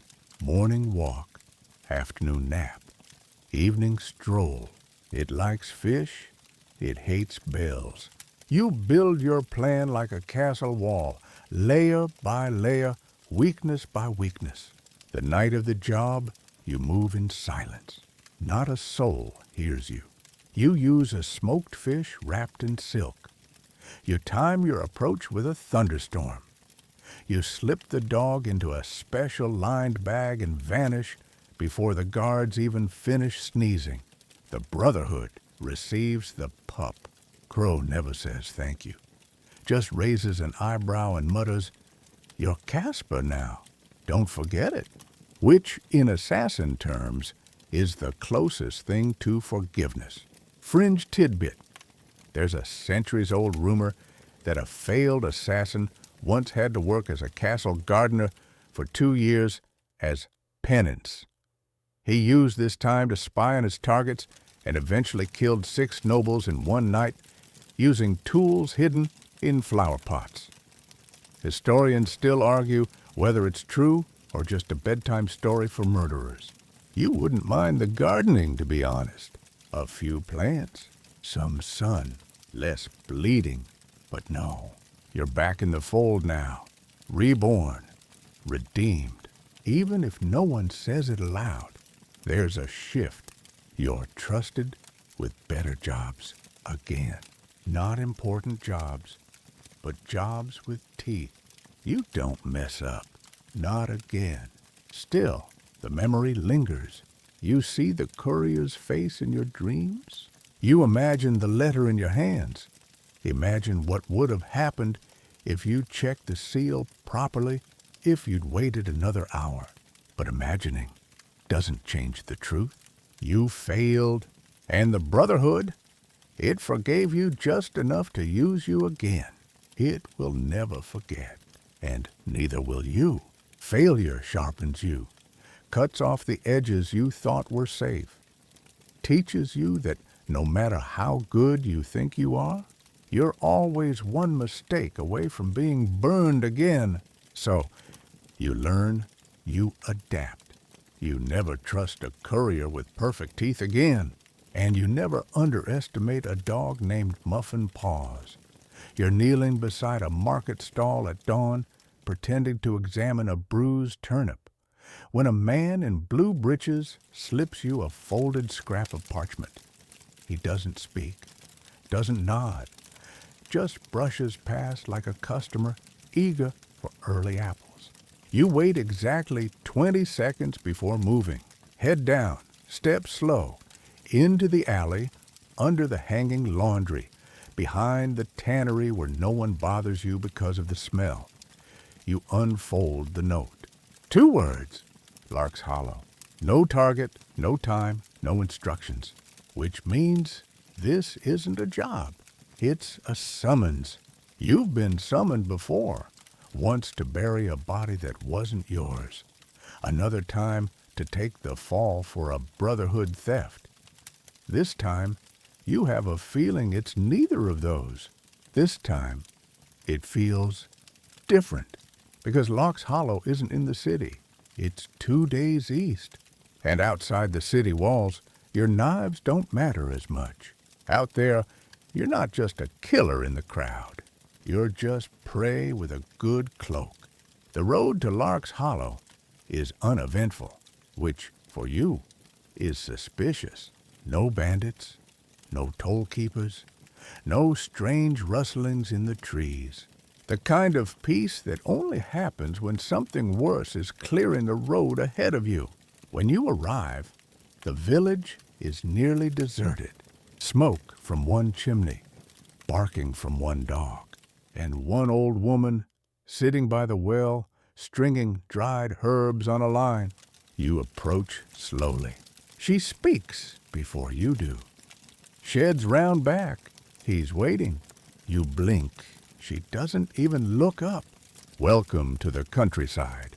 Mainstream historical fact.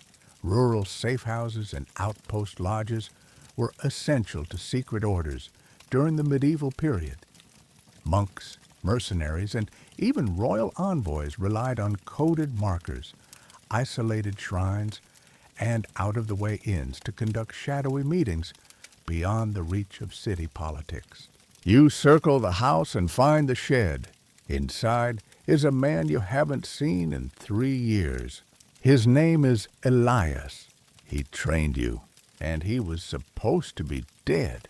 Elias is older now, rough around the edges, wearing a patched wool coat and one boot more than the other. He leans on a cane. His smile is lopsided, but his eyes are sharp as ever. He says nothing for a long moment. Then, you've been sloppy. You laugh. It's the only defense you have. He doesn't.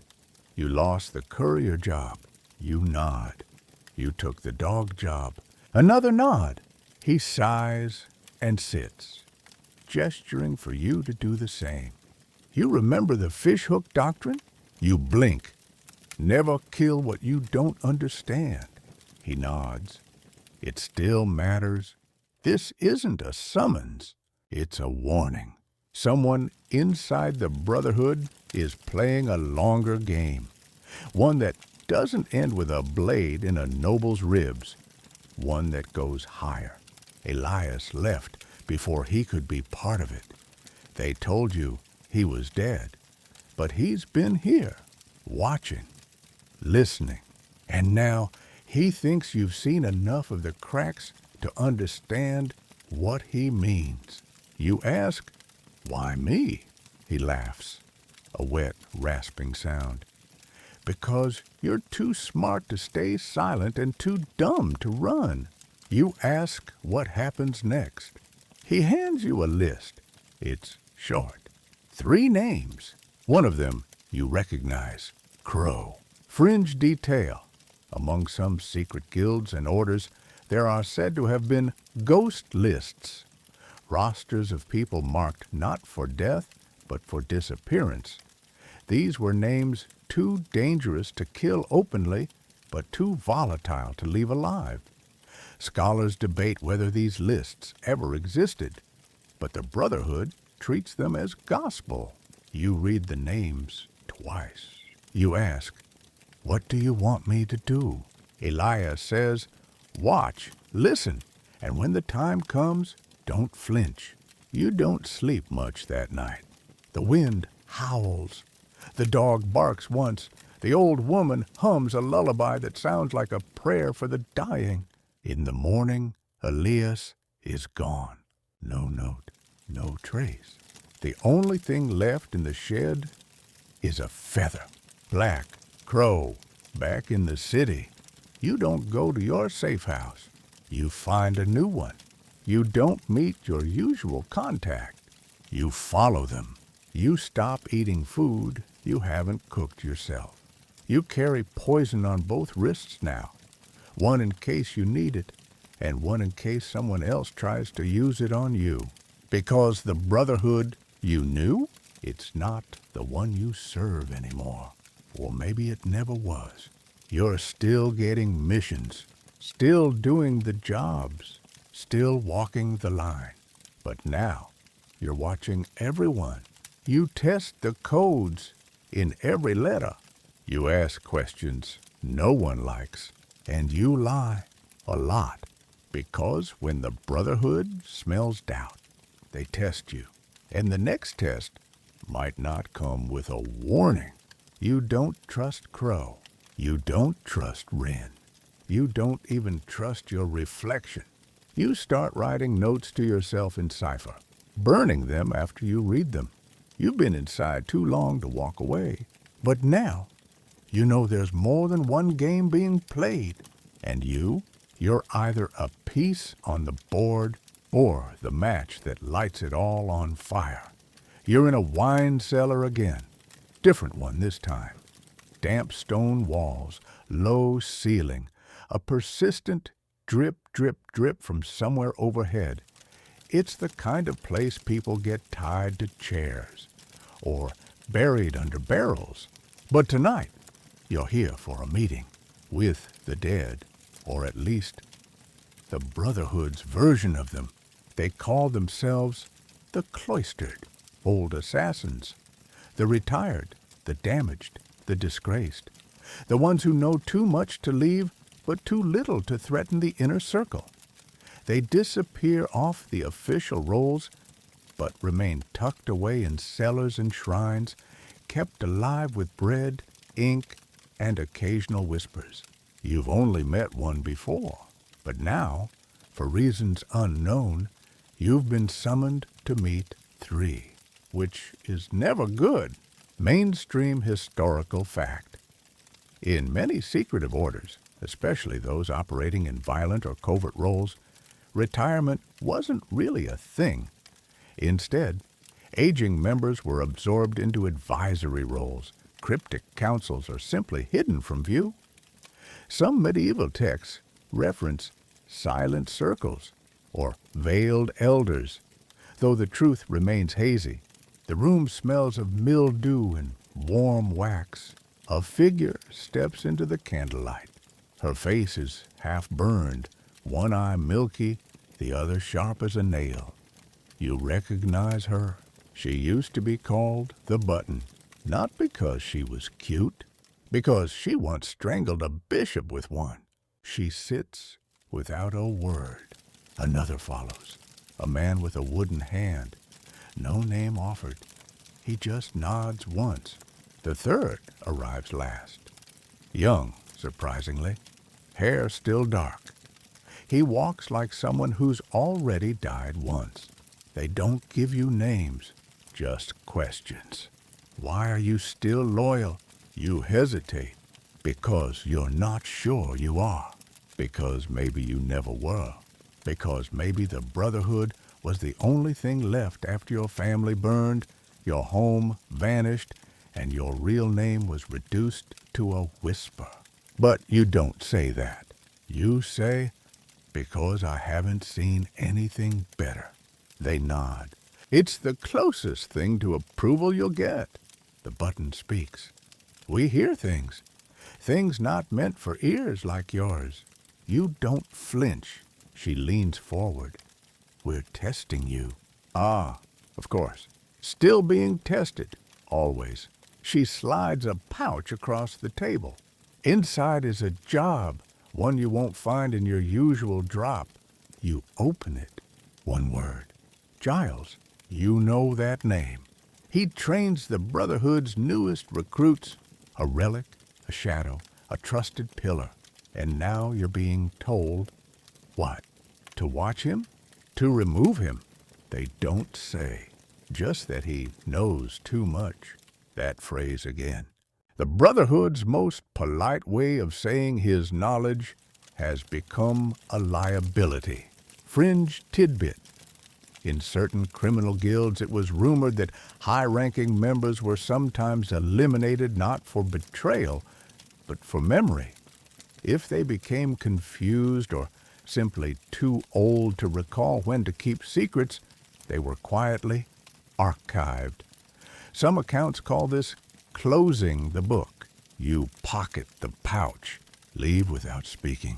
This is not a job you'll accept blindly, even if refusing could cost you your tongue, or worse, your trust. You track Giles for a week. He still walks the upper garden every morning, still corrects the posture of apprentices with 2 fingers and a glare, still speaks in riddles and rhymes, but he also hesitates. More than once, you catch him pausing mid-sentence, forgetting names. One day, he calls you by the name you burned months ago. That's when you know he is slipping. But he is still dangerous, because the things he remembers, they're things no one else should. He mumbles one night, alone, or so he thinks, about a job in the north, about Crow, about a fire that wasn't supposed to happen. You write it all down, and you feel sick, because this isn't just memory loss. This is truth bleeding through time. You confront Crow. You don't say it's a confrontation, of course. You couch it in formality, in silence. You say, Giles speaks of things best left buried. Crow doesn't blink. He just says, then bury them. You expected as much, but it still stings. You return to the cellar. The button is gone. The man with the wooden hand just stares. The younger one speaks. There is no glory in this, only balance. You nod. Then you walk out. You don't accept the job. Not yet. Instead, you sit with Giles in the garden. He offers you a plum. It's rotten. Neither of you eats. You ask him about the fire. He chuckles. Wasn't my fault. They said remove the boy. I did. You ask, what boy? He just looks at the tree and hums a tune from your childhood. You don't know how he knows it, and you don't ask. You leave that night with one conclusion. You'll do the job, but not their way. Not quickly. Not quietly. You'll give him a week of peace, one more spring, one last lesson to teach. Then, when the time is right, you'll make sure he doesn't feel a thing, because this isn't about loyalty. It's about mercy. And in the Brotherhood, that might be the most dangerous act of all. You kneel in the ruins of an old shrine, moonlight leaking through the shattered ceiling like milk spilled across stone. A dozen votive candles flicker at the edge of your vision, some fresh, others melted into puddles of waxy memory. The air smells like dust and salt. Tonight isn't about killing. It's about confessing, not to a priest, not to a god, but to yourself, because even assassins carry guilt, and yours is getting heavier. You were taught to compartmentalize, to lock each memory in its own little box, to keep your emotions sharp-edged and distant, like a knife left out in winter. But you've been in the game long enough now. The boxes are full, and some of them are starting to crack open. It starts with names. You were never supposed to remember them. The girl in the alley with the red scarf, the tax collector who whistled as he walked, the minor noble who smelled like mint and clove and begged just a little too late. You didn't ask their names, but you remember anyway. And when the moon is high and your stomach is empty and your cloak still smells like smoke, you whisper them like prayers or warnings. Mainstream historical fact. Some monastic orders recorded books of shadows, not grimoires, but confessionals of the mind. Monks wrote down the sins they witnessed but never acted upon. Historians believe this was a way of preserving moral clarity in a world full of corruption and silence. Assassins don't write theirs down. That would be dangerous. You speak yours into the ruins. Let the stones carry the weight. Let the moss judge you silently. Let the ghosts gather if they want. You'll take your penance in echoes. You remember a job in the north, cold, wet, with a target who wore gloves even inside. A paranoid man obsessed with heat and fire. They said he betrayed the Brotherhood. You did the job fast, but afterward, you found his journals. He wasn't betraying anyone. He was dying and afraid. You read 10 pages before burning them. You tell yourself it was mercy. Even now, you're not sure. Then there's the boy, no name. Just big eyes and a coin you were supposed to take from his father. The coin was cursed, they said. A mark, a symbol. Take it, and the curse ends. You took it. The boy tried to follow you. You never saw him again. But sometimes, when the wind hits just right, you swear you hear his footsteps behind you. Soft, hopeful, fringe tidbit. In the 14th century, a secret order of Venetian assassins was rumored to bury memory stones, tiny carvings left at sites of guilt or spiritual weight. Some were found centuries later, etched with strange sigils or simply the word sorry. Historians still argue if these were assassin relics or just misunderstood folk art. You've thought of leaving something behind, a charm, a symbol. But the Brotherhood frowns on souvenirs. Emotions are weakness. Guilt is rust. Sentiment is suicide. And yet, you carry a coin in your boot, worn smooth, worthless. But it reminds you, back in the city, you get called in. Another job, another face. The mark is familiar, too familiar. A stable master who once helped you hide for a night, gave you water, said nothing. You never paid him back. Now he's a target. You ask why. Crow narrows his eyes. That's not your concern, but it is. To you, it has to be. You take the job. You follow the stable master for 3 days. He feeds stray cats, carries sugar cubes in his pocket, talks to his horses like they're old friends. You find out what he did. He saw something he shouldn't. He told someone he trusted. And now, the Brotherhood has labeled him a leak. You don't kill him. You fake his death. Burn a different body. Leave a convincing trail. You forge a death notice in Brotherhood code and slide it into the Dropbox. Then you take the stable master beyond the walls. Hand him a coin, the same kind, and tell him, "Stay hidden. Don't ever say my name." He nods once, doesn't ask questions, just like before. Back in the ruins, you sit among the candles again. You whisper the stable master's name, this time not as a warning, but as a hope that someone will remember him, that someone will forgive you, that maybe, just maybe, you're not entirely lost. Because here's the truth they never say aloud. Assassins aren't made of steel and smoke. You bleed, you dream, you doubt, and some nights you ache with every name you were supposed to forget.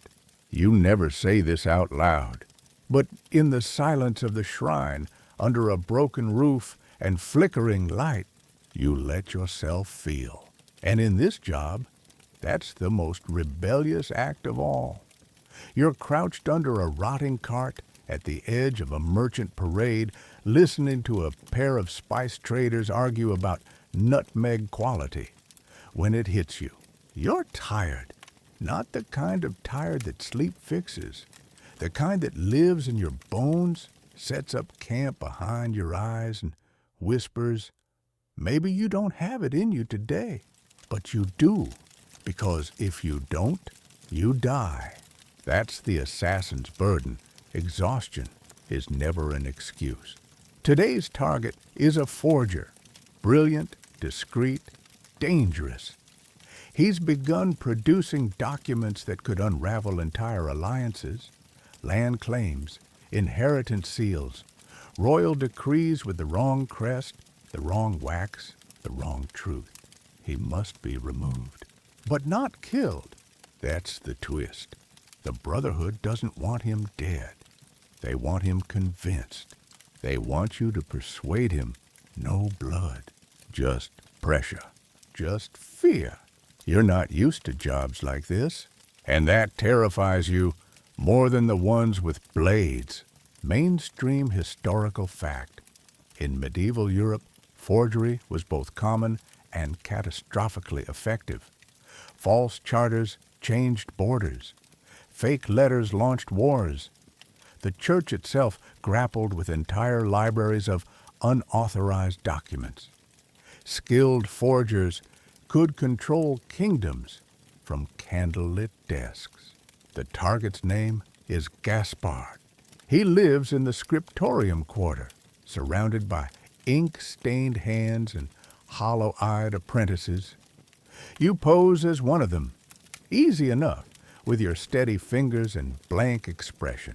You learn the trade, the rhythm of parchment scraping, the hiss of ink over vellum, the subtle art of truth's cousin, as the forgers call it. You even start to enjoy it, which is alarming. Gaspard is sharp, always watching. He speaks little, keeps a blade in his boot, and sleeps with his desk pushed against the door. But he likes you, calls you Quill, says you have a good eye for curves and corners. You smile, you nod, you lie. You work beside him for 2 weeks, gaining his trust. You watch him forge a bishop's signature in under 5 minutes. You watch him decline a bribe with a laugh, only to take another one the next morning. He's not immoral. He's bored. He forges not for profit, but for fun. And that makes him dangerous in a way blades rarely are. You meet Crow in secret.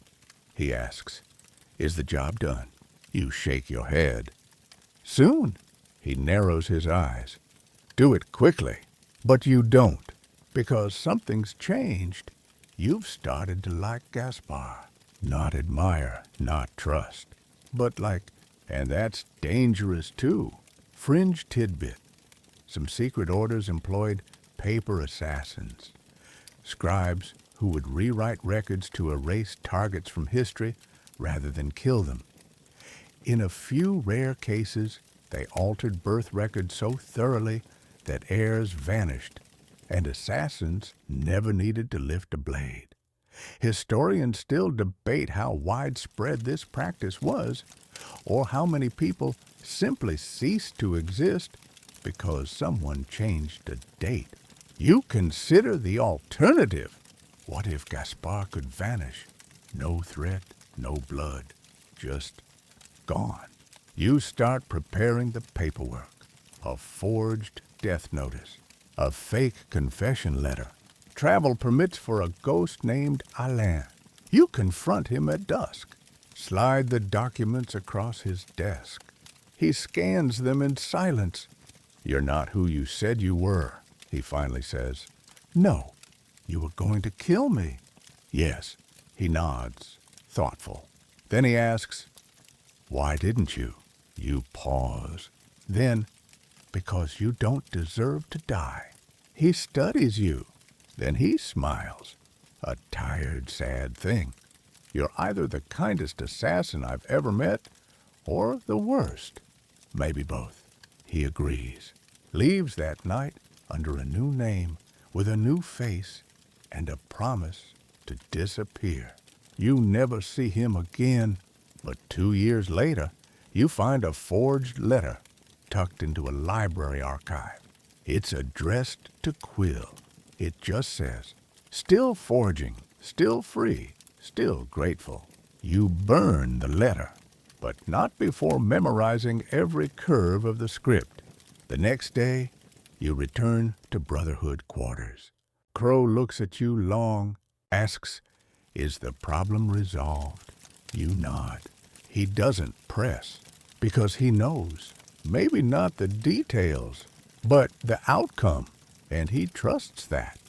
For now, this job changed you, not because you spared a life, but because you realized you could, and maybe, just maybe, that power, the power to show mercy, is rarer than the blade. It doesn't make you soft. It makes you dangerous in a new way. Because now you know how to rewrite the truth, not just on paper, but in yourself. You wake to thunder, not the sky kind, the boots-on-wood kind. You're in a safe house, above a bakery, 3 stories up, mattress on the floor, pigeons roosting outside your cracked window. You had 5 minutes of sleep and a half-digested meat pie in your gut. And now, trouble. You're not supposed to hear thunder on the 3rd floor. But here it comes, heavy boots, multiple sets, creaking the old stairs like groaning bones. The Brotherhood is being raided. This isn't a drill. You don't get drills. When you hear boots at this hour, it means something's gone wrong. Very wrong. You grab your gear in 12 seconds flat.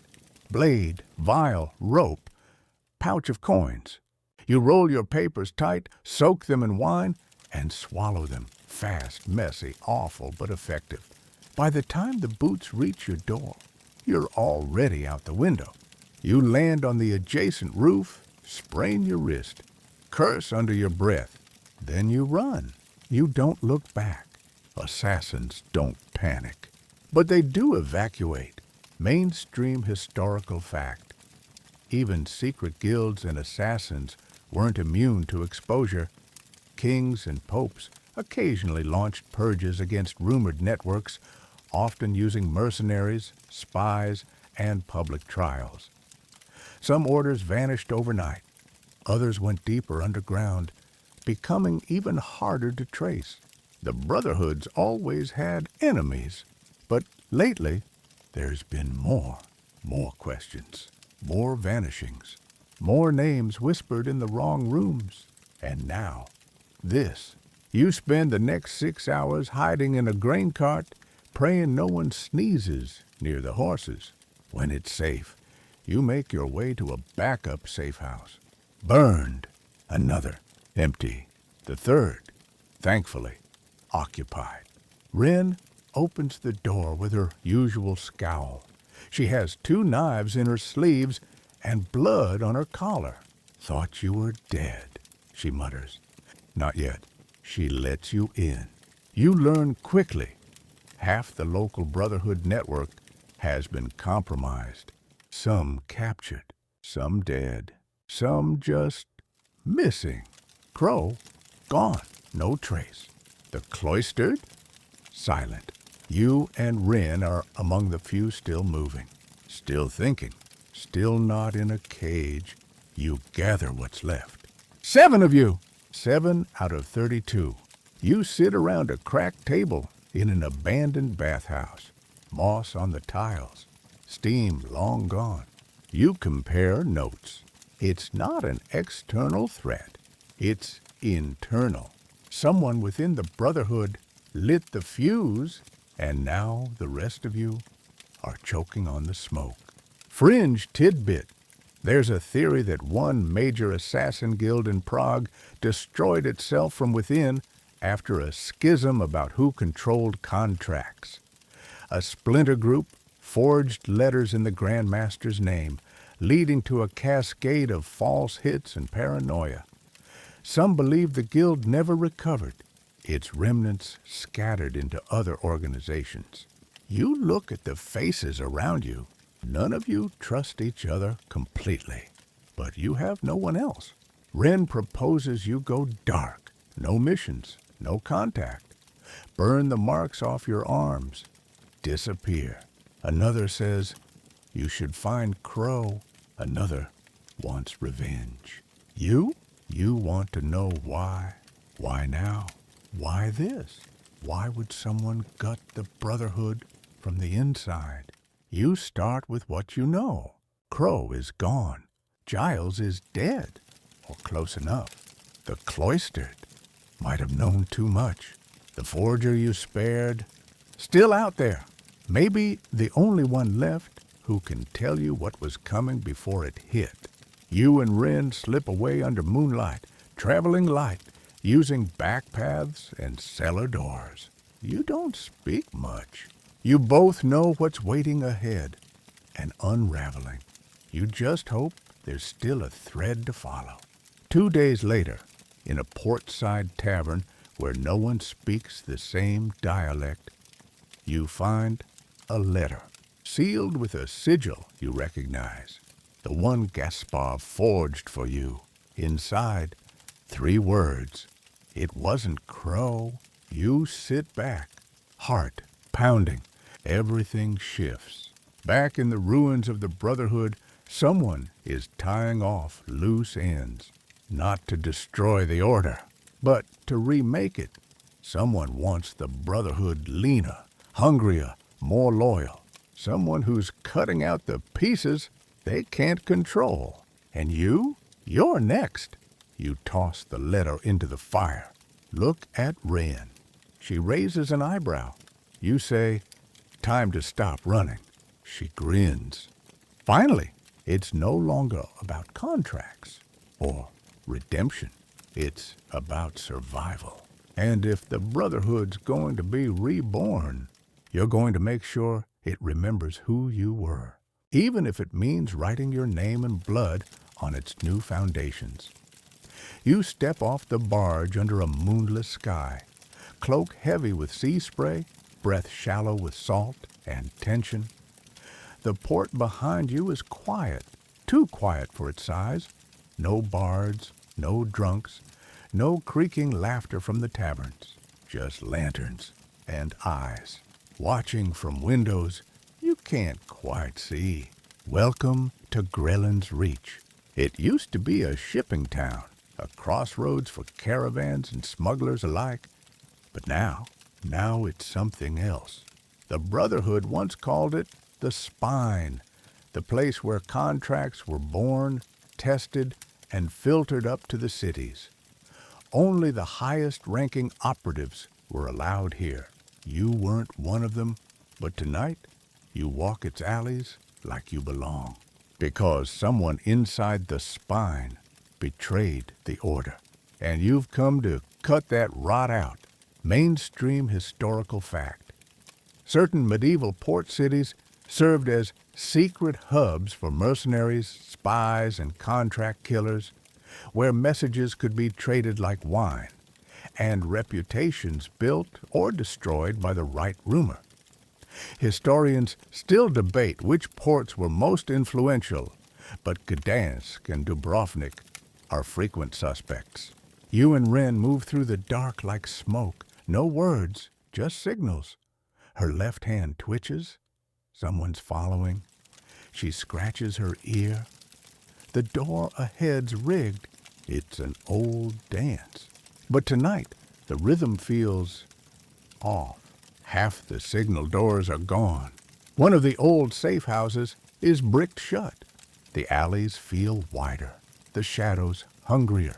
Something's changed here. Someone has rewritten the rules.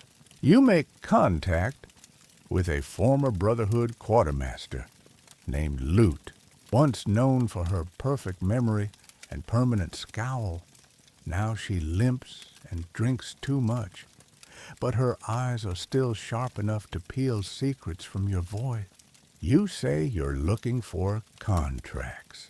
She pours you wine and laughs. No one's writing those anymore, not for your kind. She doesn't say assassins. She says it like it's extinct. You ask, who's in charge now? She shrugs. No one who bleeds. Wren bristles. You stay calm. Who took control? She looks at you for a long time, then pulls out a little wooden token. It's shaped like a scale, balanced, but slightly tipped. Show this at the Red House, she says. If they let you in, you'll find your answer. Fringe tidbit.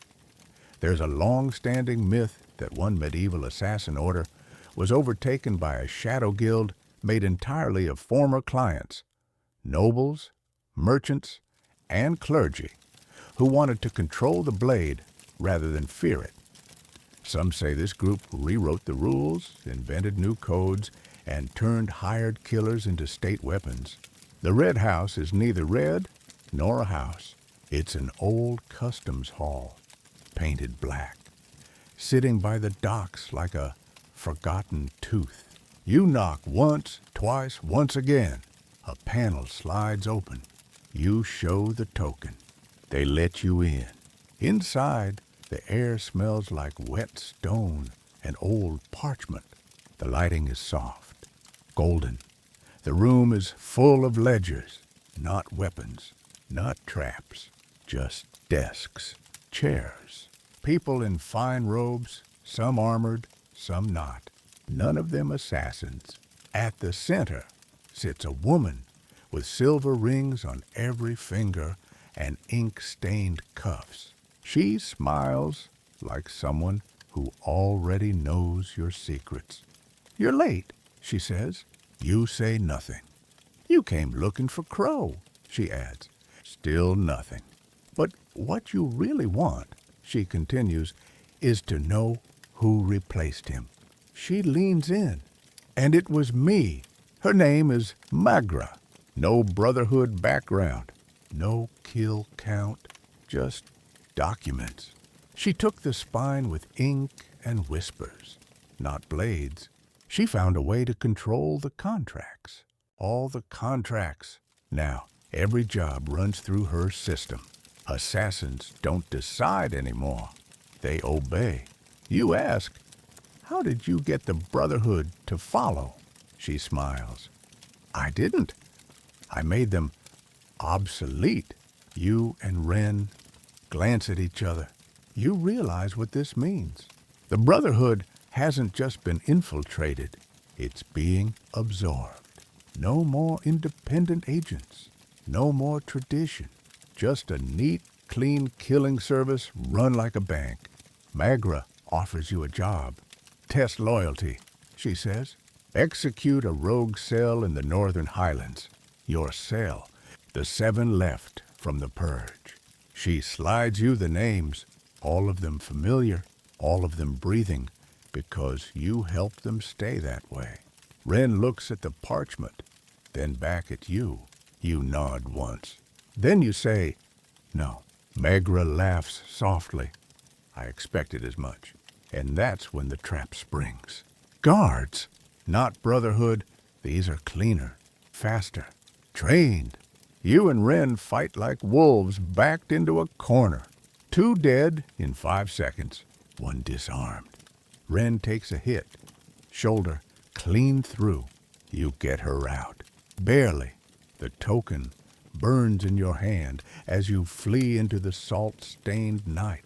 You know what this means now. Megra isn't trying to destroy the Brotherhood. She's trying to brand it, control the chaos, sanitize the blood, make killers into employees. You are not an employee. You are a ghost. And ghosts don't take orders. They haunt them. Back in the alleys, Wren clutches her wound, teeth gritted. "We can't beat them," she growls. You help her onto a crate. "We don't have to," you whisper. "We just have to remind them why the Brotherhood started. Not for coin, not for order, but because power must always fear something that can't be bought. And tonight, that something is you. You spend 3 days underground, not metaphorically, in actual tunnels. Wren's wound festers. You clean it with vinegar and old cloth, whispering curses and apologies.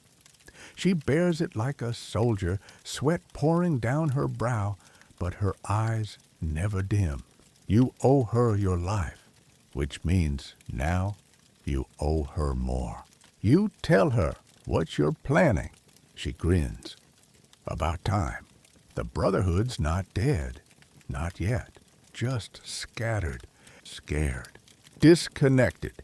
You aim to fix that, not to restore the Brotherhood of old. That one's already ash. But something new, something harder to kill.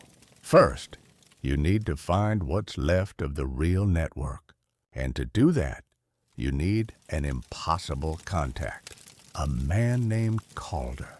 Mainstream historical fact. Networks of espionage and subterfuge in the Middle Ages often survived collapse by using sleeper agents, people embedded in remote communities, monasteries, or trade caravans who could be reactivated years later. Some historians believe these agents passed down their trade through families, creating generational webs of hidden informants.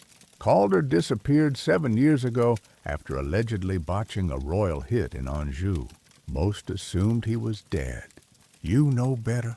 You remember a phrase he once said, whispered while cleaning a blade. "If the fire gets too close, I become smoke." And smoke, as you recall, rises.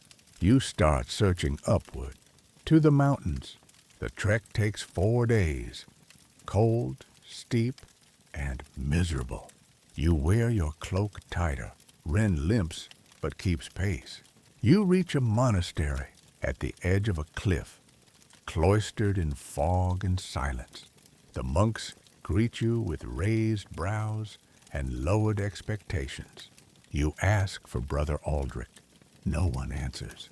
But one monk, thin and sharp-eyed, keeps glancing at your hands. Not your blade, your fingers, your signal. You wait. By the 3rd night, he appears in your room, silent, a scar over his jaw. You nod. Calder. He doesn't smile, doesn't need to. He listens as you speak. About Magra, the raid, the remnant cell. He nods once, then says, "She's not working alone." You expected as much, but it still hurts. He tells you about a council, anonymous, faceless, outside the Brotherhood, but feeding off it. They're businessmen, royals, clergy, the kind who love death as long as it keeps them in power. They're not afraid of blades anymore, because they own them.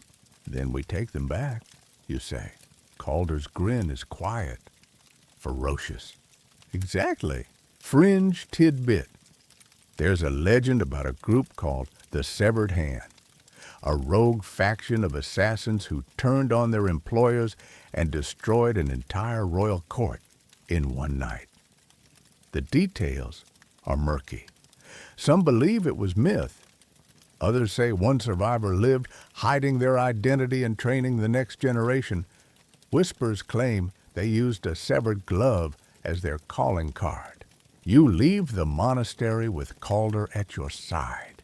3 of the monks follow, former agents, quietly waiting, smoke, ready to rise. You send coded messages to every contact who might still be breathing. The Raven in Korath, the Cobbler in the Saffron Quarter, a girl named Stitch who can slip through any city like oil through cracks. Within 2 weeks, you've tripled your numbers. Within a month, you've rebuilt a circle, not large, but loyal. Every one of them burned and branded, every one of them hunted, every one of them furious. You form a plan. Simple, risky, perfect. You'll expose the council, turn the world they built against them, and in doing so, reawaken the Brotherhood not as it was, but as it must be, not hidden, not controlled, but free. It starts with rumors. You let slip that Crow lives, that he's building something of his own. Megra panics. You flood her channels with forged requests, contracts that don't exist, targets who are already dead. You feed her false intel. You clog her system, because a blade is sharpest when it strikes after the armor has cracked. Then you strike, not at her, at her faithful, her guards, her bookkeepers, her coin runners. You cut out the veins, so the heart goes still. And with every silent kill, every turned ally, every ghost who rises from the grave, the whisper spreads, the Brotherhood is not gone. You hit 3 cities in 6 days. Each time, you leave a calling card, a severed glove on a candlelit altar. People begin to fear again, not the Brotherhood, but what the Brotherhood remembers. Megra retaliates. She burns a safe house, kills 2 of your agents. Then she makes a mistake. She tries to take Ren. You see it happen from a rooftop. 3 guards in black, one blade too slow. Ren drops one. You drop the other 2, but not fast enough. She's bleeding again, badly. You carry her to safety. Hold her hand as she slips into unconsciousness. You whisper, "Not yet, we're not finished." And for once, the night listens. Back at your base, now deep in a ruined watchtower, you kneel beside Calder and lay out the final plan. It ends where this all began. Grellin's Reach, the Red House, Magra's throne. You won't just kill her. You'll dismantle her in front of her followers, in front of her council. You'll burn her ledgers, expose the false contracts, free the names she tried to control. And when she's alone, when she realizes the Brotherhood isn't hers, you'll let her speak one last sentence. Then you'll silence her. Because this isn't revenge. It's balance. It's the weight of 1,000 voices the Brotherhood forgot, rising now in smoke and fire. And you step back into Grellin's Reach with your hood low, your blade hidden, and your voice silent. The city breathes like a beast beneath your feet, pulsing, twitching, unaware that its heart is about to stop. This time, you aren't running. You're here to end things. The Red House hasn't changed. Still black walls, still faceless guards, still that strange sense of order humming through its bones. But tonight it won't hold, because you've returned not as a rogue, but as a reckoning. You and Calder split up at dawn. He goes to the docks to cut off Magra's retreat. Wren, still pale from blood loss but sharper than ever, takes a team to the upper district's towers. There's a signal you've agreed on. 3 lanterns lit at once on the eastern wall. That's when it begins. That's when the city will know. The Brotherhood has returned. Mainstream historical fact. In late medieval Florence, it's believed that one uprising began not with banners or speeches, but with a series of coordinated fires lit in tower windows. No one claimed credit, but within a day, the political power structure shifted dramatically.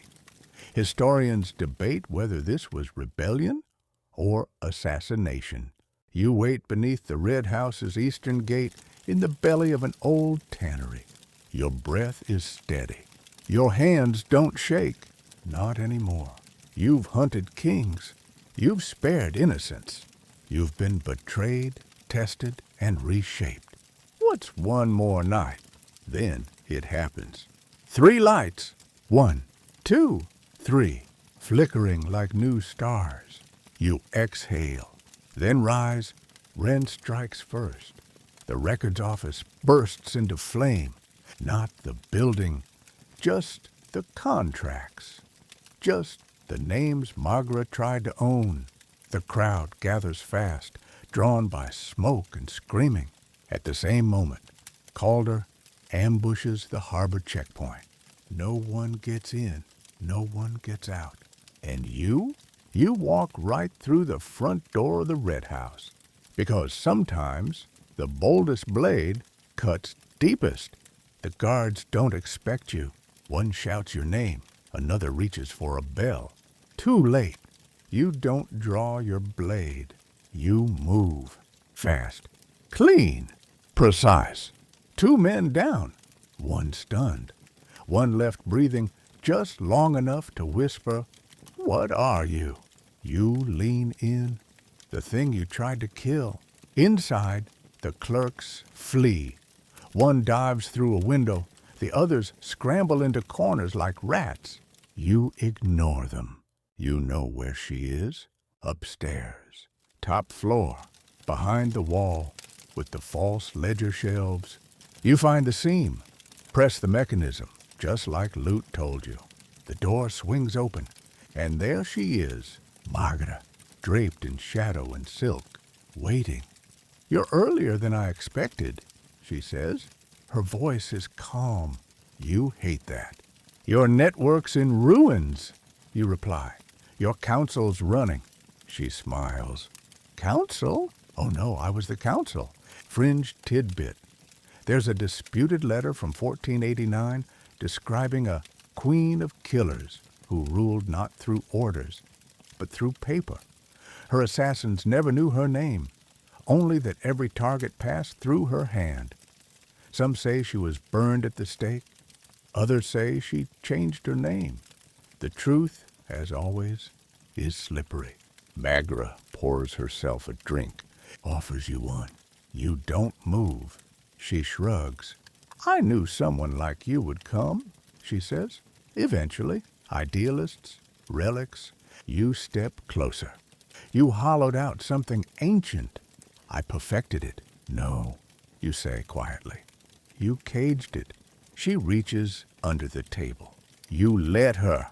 She pulls out a scroll, unfurls it slowly. It's your face, drawn in ink, cold, dead. A death contract, dated 6 months ago, signed by Crow. Your fingers tighten. She watches your reaction like a scholar studies a wasp. "I never needed to kill you," she says.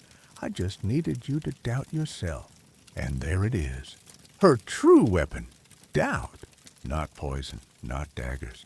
Just enough confusion to make you hesitate. But tonight, you don't. You step forward. Magra doesn't flinch. She lifts the contract. "This proves nothing," you say. Oh, but it does, she whispers. She leans in. And you'll never know what part of you I invented. You draw your blade. She's still smiling. It's not anger, not fear. It's relief. She wanted this. Maybe not from you, but from someone. A blade to end the lies, to clean the slate, to reset the game. You give it to her, clean, silent, gentle, because even for enemies, there's mercy. You place the scroll on her chest, light a candle beside her, not for honor, but for witness. Then you step back into the light and find the city changed. In the plaza, Wren stands with the survivors, no longer hiding, no longer hunted. Calder holds a parchment, burning from the bottom up, the old ledger, the last copy. You watch the names curl into ash, and in their place, new ones, yours, Wren's, Calder's, not as targets, as founders. The Brotherhood is reborn, not in secrecy, not in silence, but in purpose. A blade in the dark once again, but one that chooses where to strike, and when, and why. You feel it settle into your bones, a quiet calm, the kind that comes not from safety, but from clarity. You are not what they made you.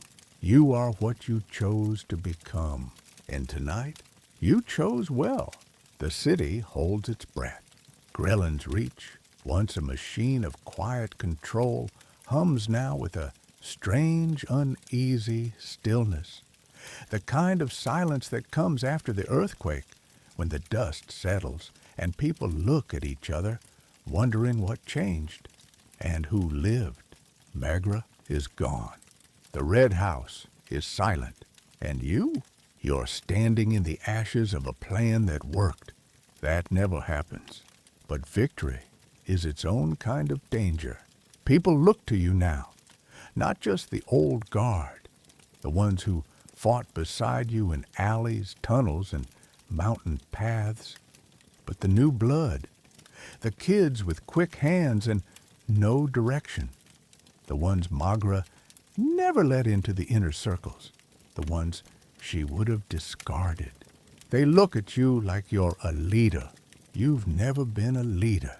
You're an assassin, and those things don't mix. Wren laughs when you say this aloud. You're not leading, she says. You're just the only one who didn't run. She has a point.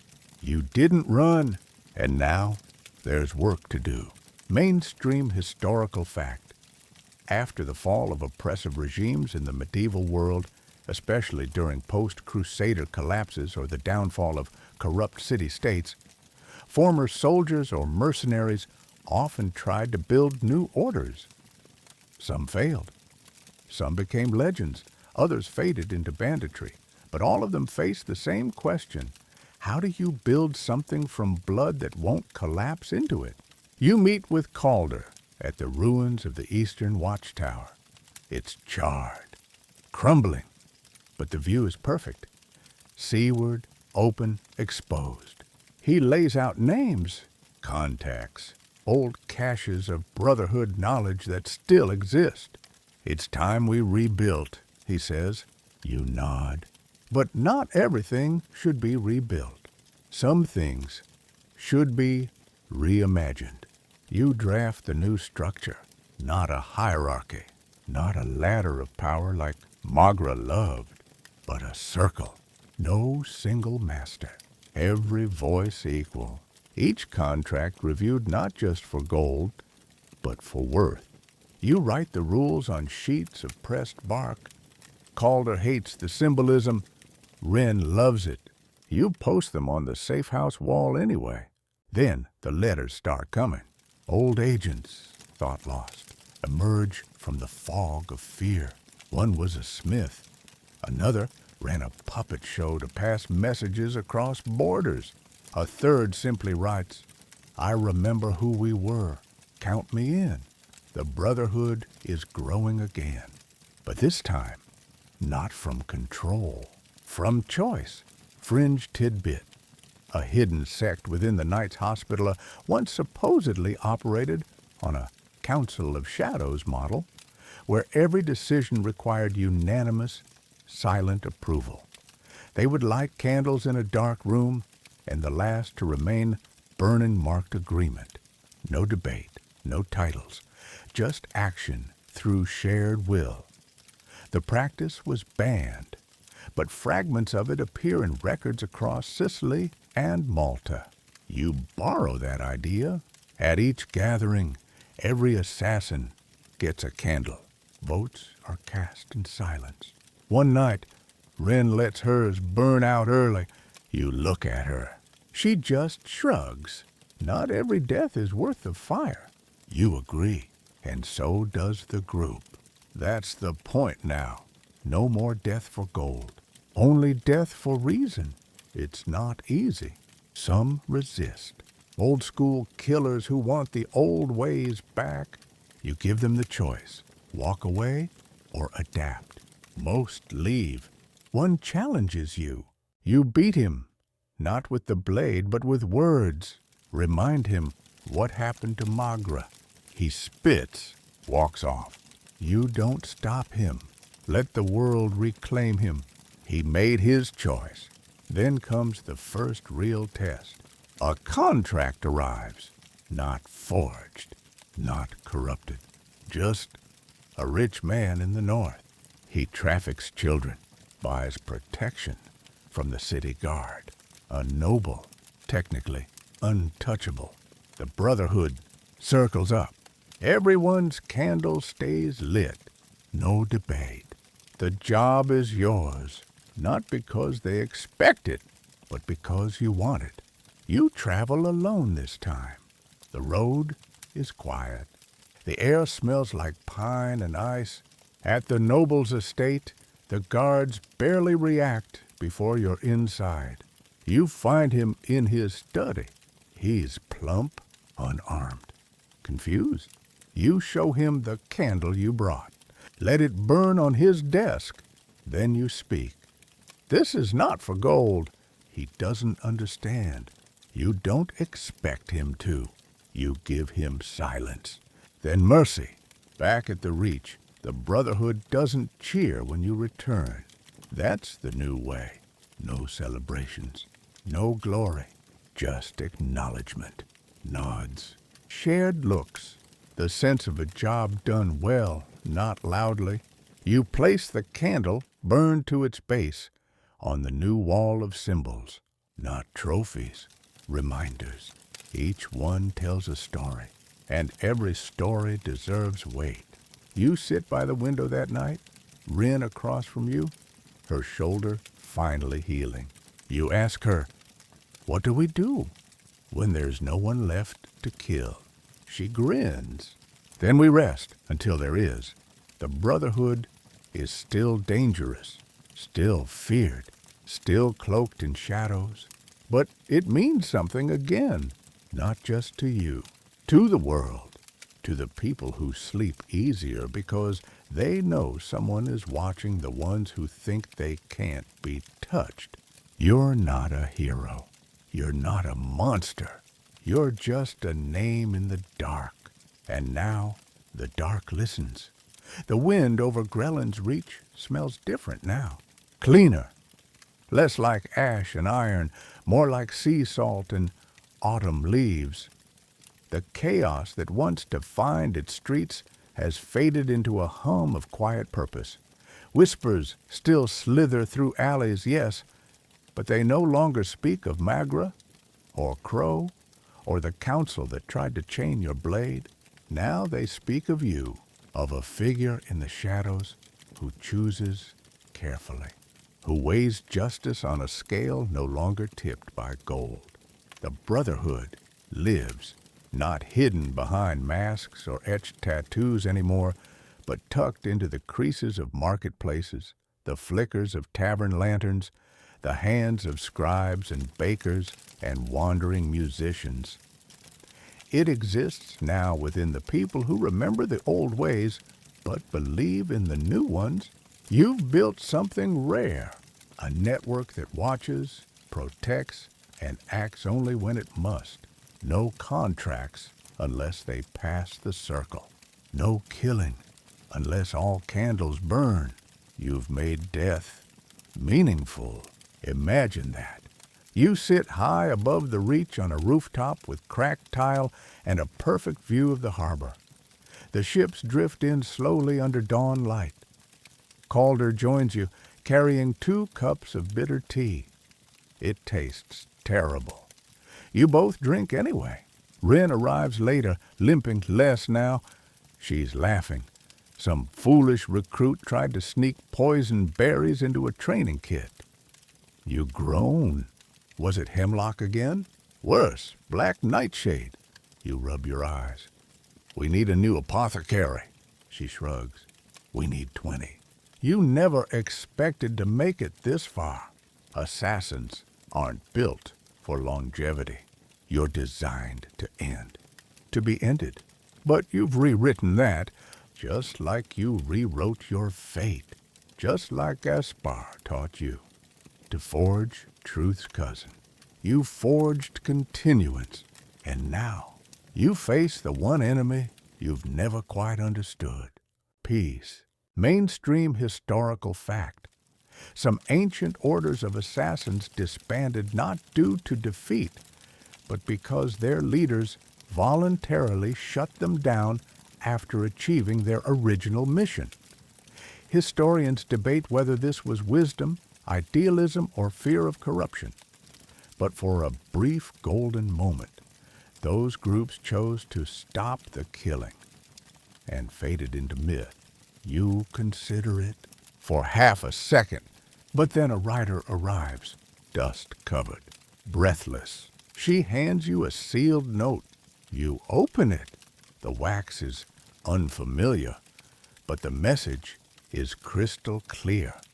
They're killing the storytellers in Velm, not kings, not generals, not merchants. Storytellers, the ones who remember, the ones who warn. You glance at Calder. He's already up. Wren's sliding her knife into her boot. You don't speak. You don't have to. Because the Brotherhood doesn't sleep. It rests. It listens. And when silence becomes cruelty, it moves. Fringe tidbit. One obscure scroll in the Vatican archives references a traveling band of musicians who were actually agents of a long-dead order of killers. They spread subversive ballads disguised as love songs, messages to awaken sleeper agents or signal injustices worth answering. The scroll ends mid-sentence. No one knows why. You walk to the edge of the rooftop. The reach glows beneath you. No spotlights, no parades. Just the quiet hum of people doing their part. A girl carries bread past a corner where once blood pooled. A boy sketches patterns in the dust with a stick. A mother hums a lullaby you've heard in 10 cities and never forgotten. Peace isn't the absence of war, it's the presence of vigilance. You draw your hood, your companions follow. 3 shadows slip from the roof, glide down alley walls, and vanish into the waking day. No name, no flag, just purpose. And in that moment, you understand. It never truly sucked to be a medieval assassin. Not if you survived long enough to change what it meant. The city fades behind you now, its lanterns flickering like distant fireflies. The wind softens, your steps slow, and so does the story. You've walked through alleys and halls, climbed rooftops, and tunneled beneath monasteries. You've seen betrayal and mercy, blood and silence, ashes and rebirth. You've known fear, not just of death, but of what comes after. The question every blade must ask, what am I for? Tonight, you've answered that. You are not a monster, not a pawn. You are a witness, a whisper in the dark who chose again and again to rise. You still carry the weight, names, faces, moments etched behind your eyes. But it's lighter now, not because it matters less, but because you've learned how to share it through your circle, through trust, through change, and through stillness. So now, let the wind hush around your shoulders. Let the cold become a comfort. Let your breath slow. This journey is ending, but it echoes in every footstep on cobblestone, every flick of candlelight, every story remembered. Even now, somewhere, a new assassin might be lighting their first flame, drawing their first breath in the life of shadows, but not alone, never again alone, because you walked first and left the path behind you clear. Sleep well now. The dark is watching, and it's on your side.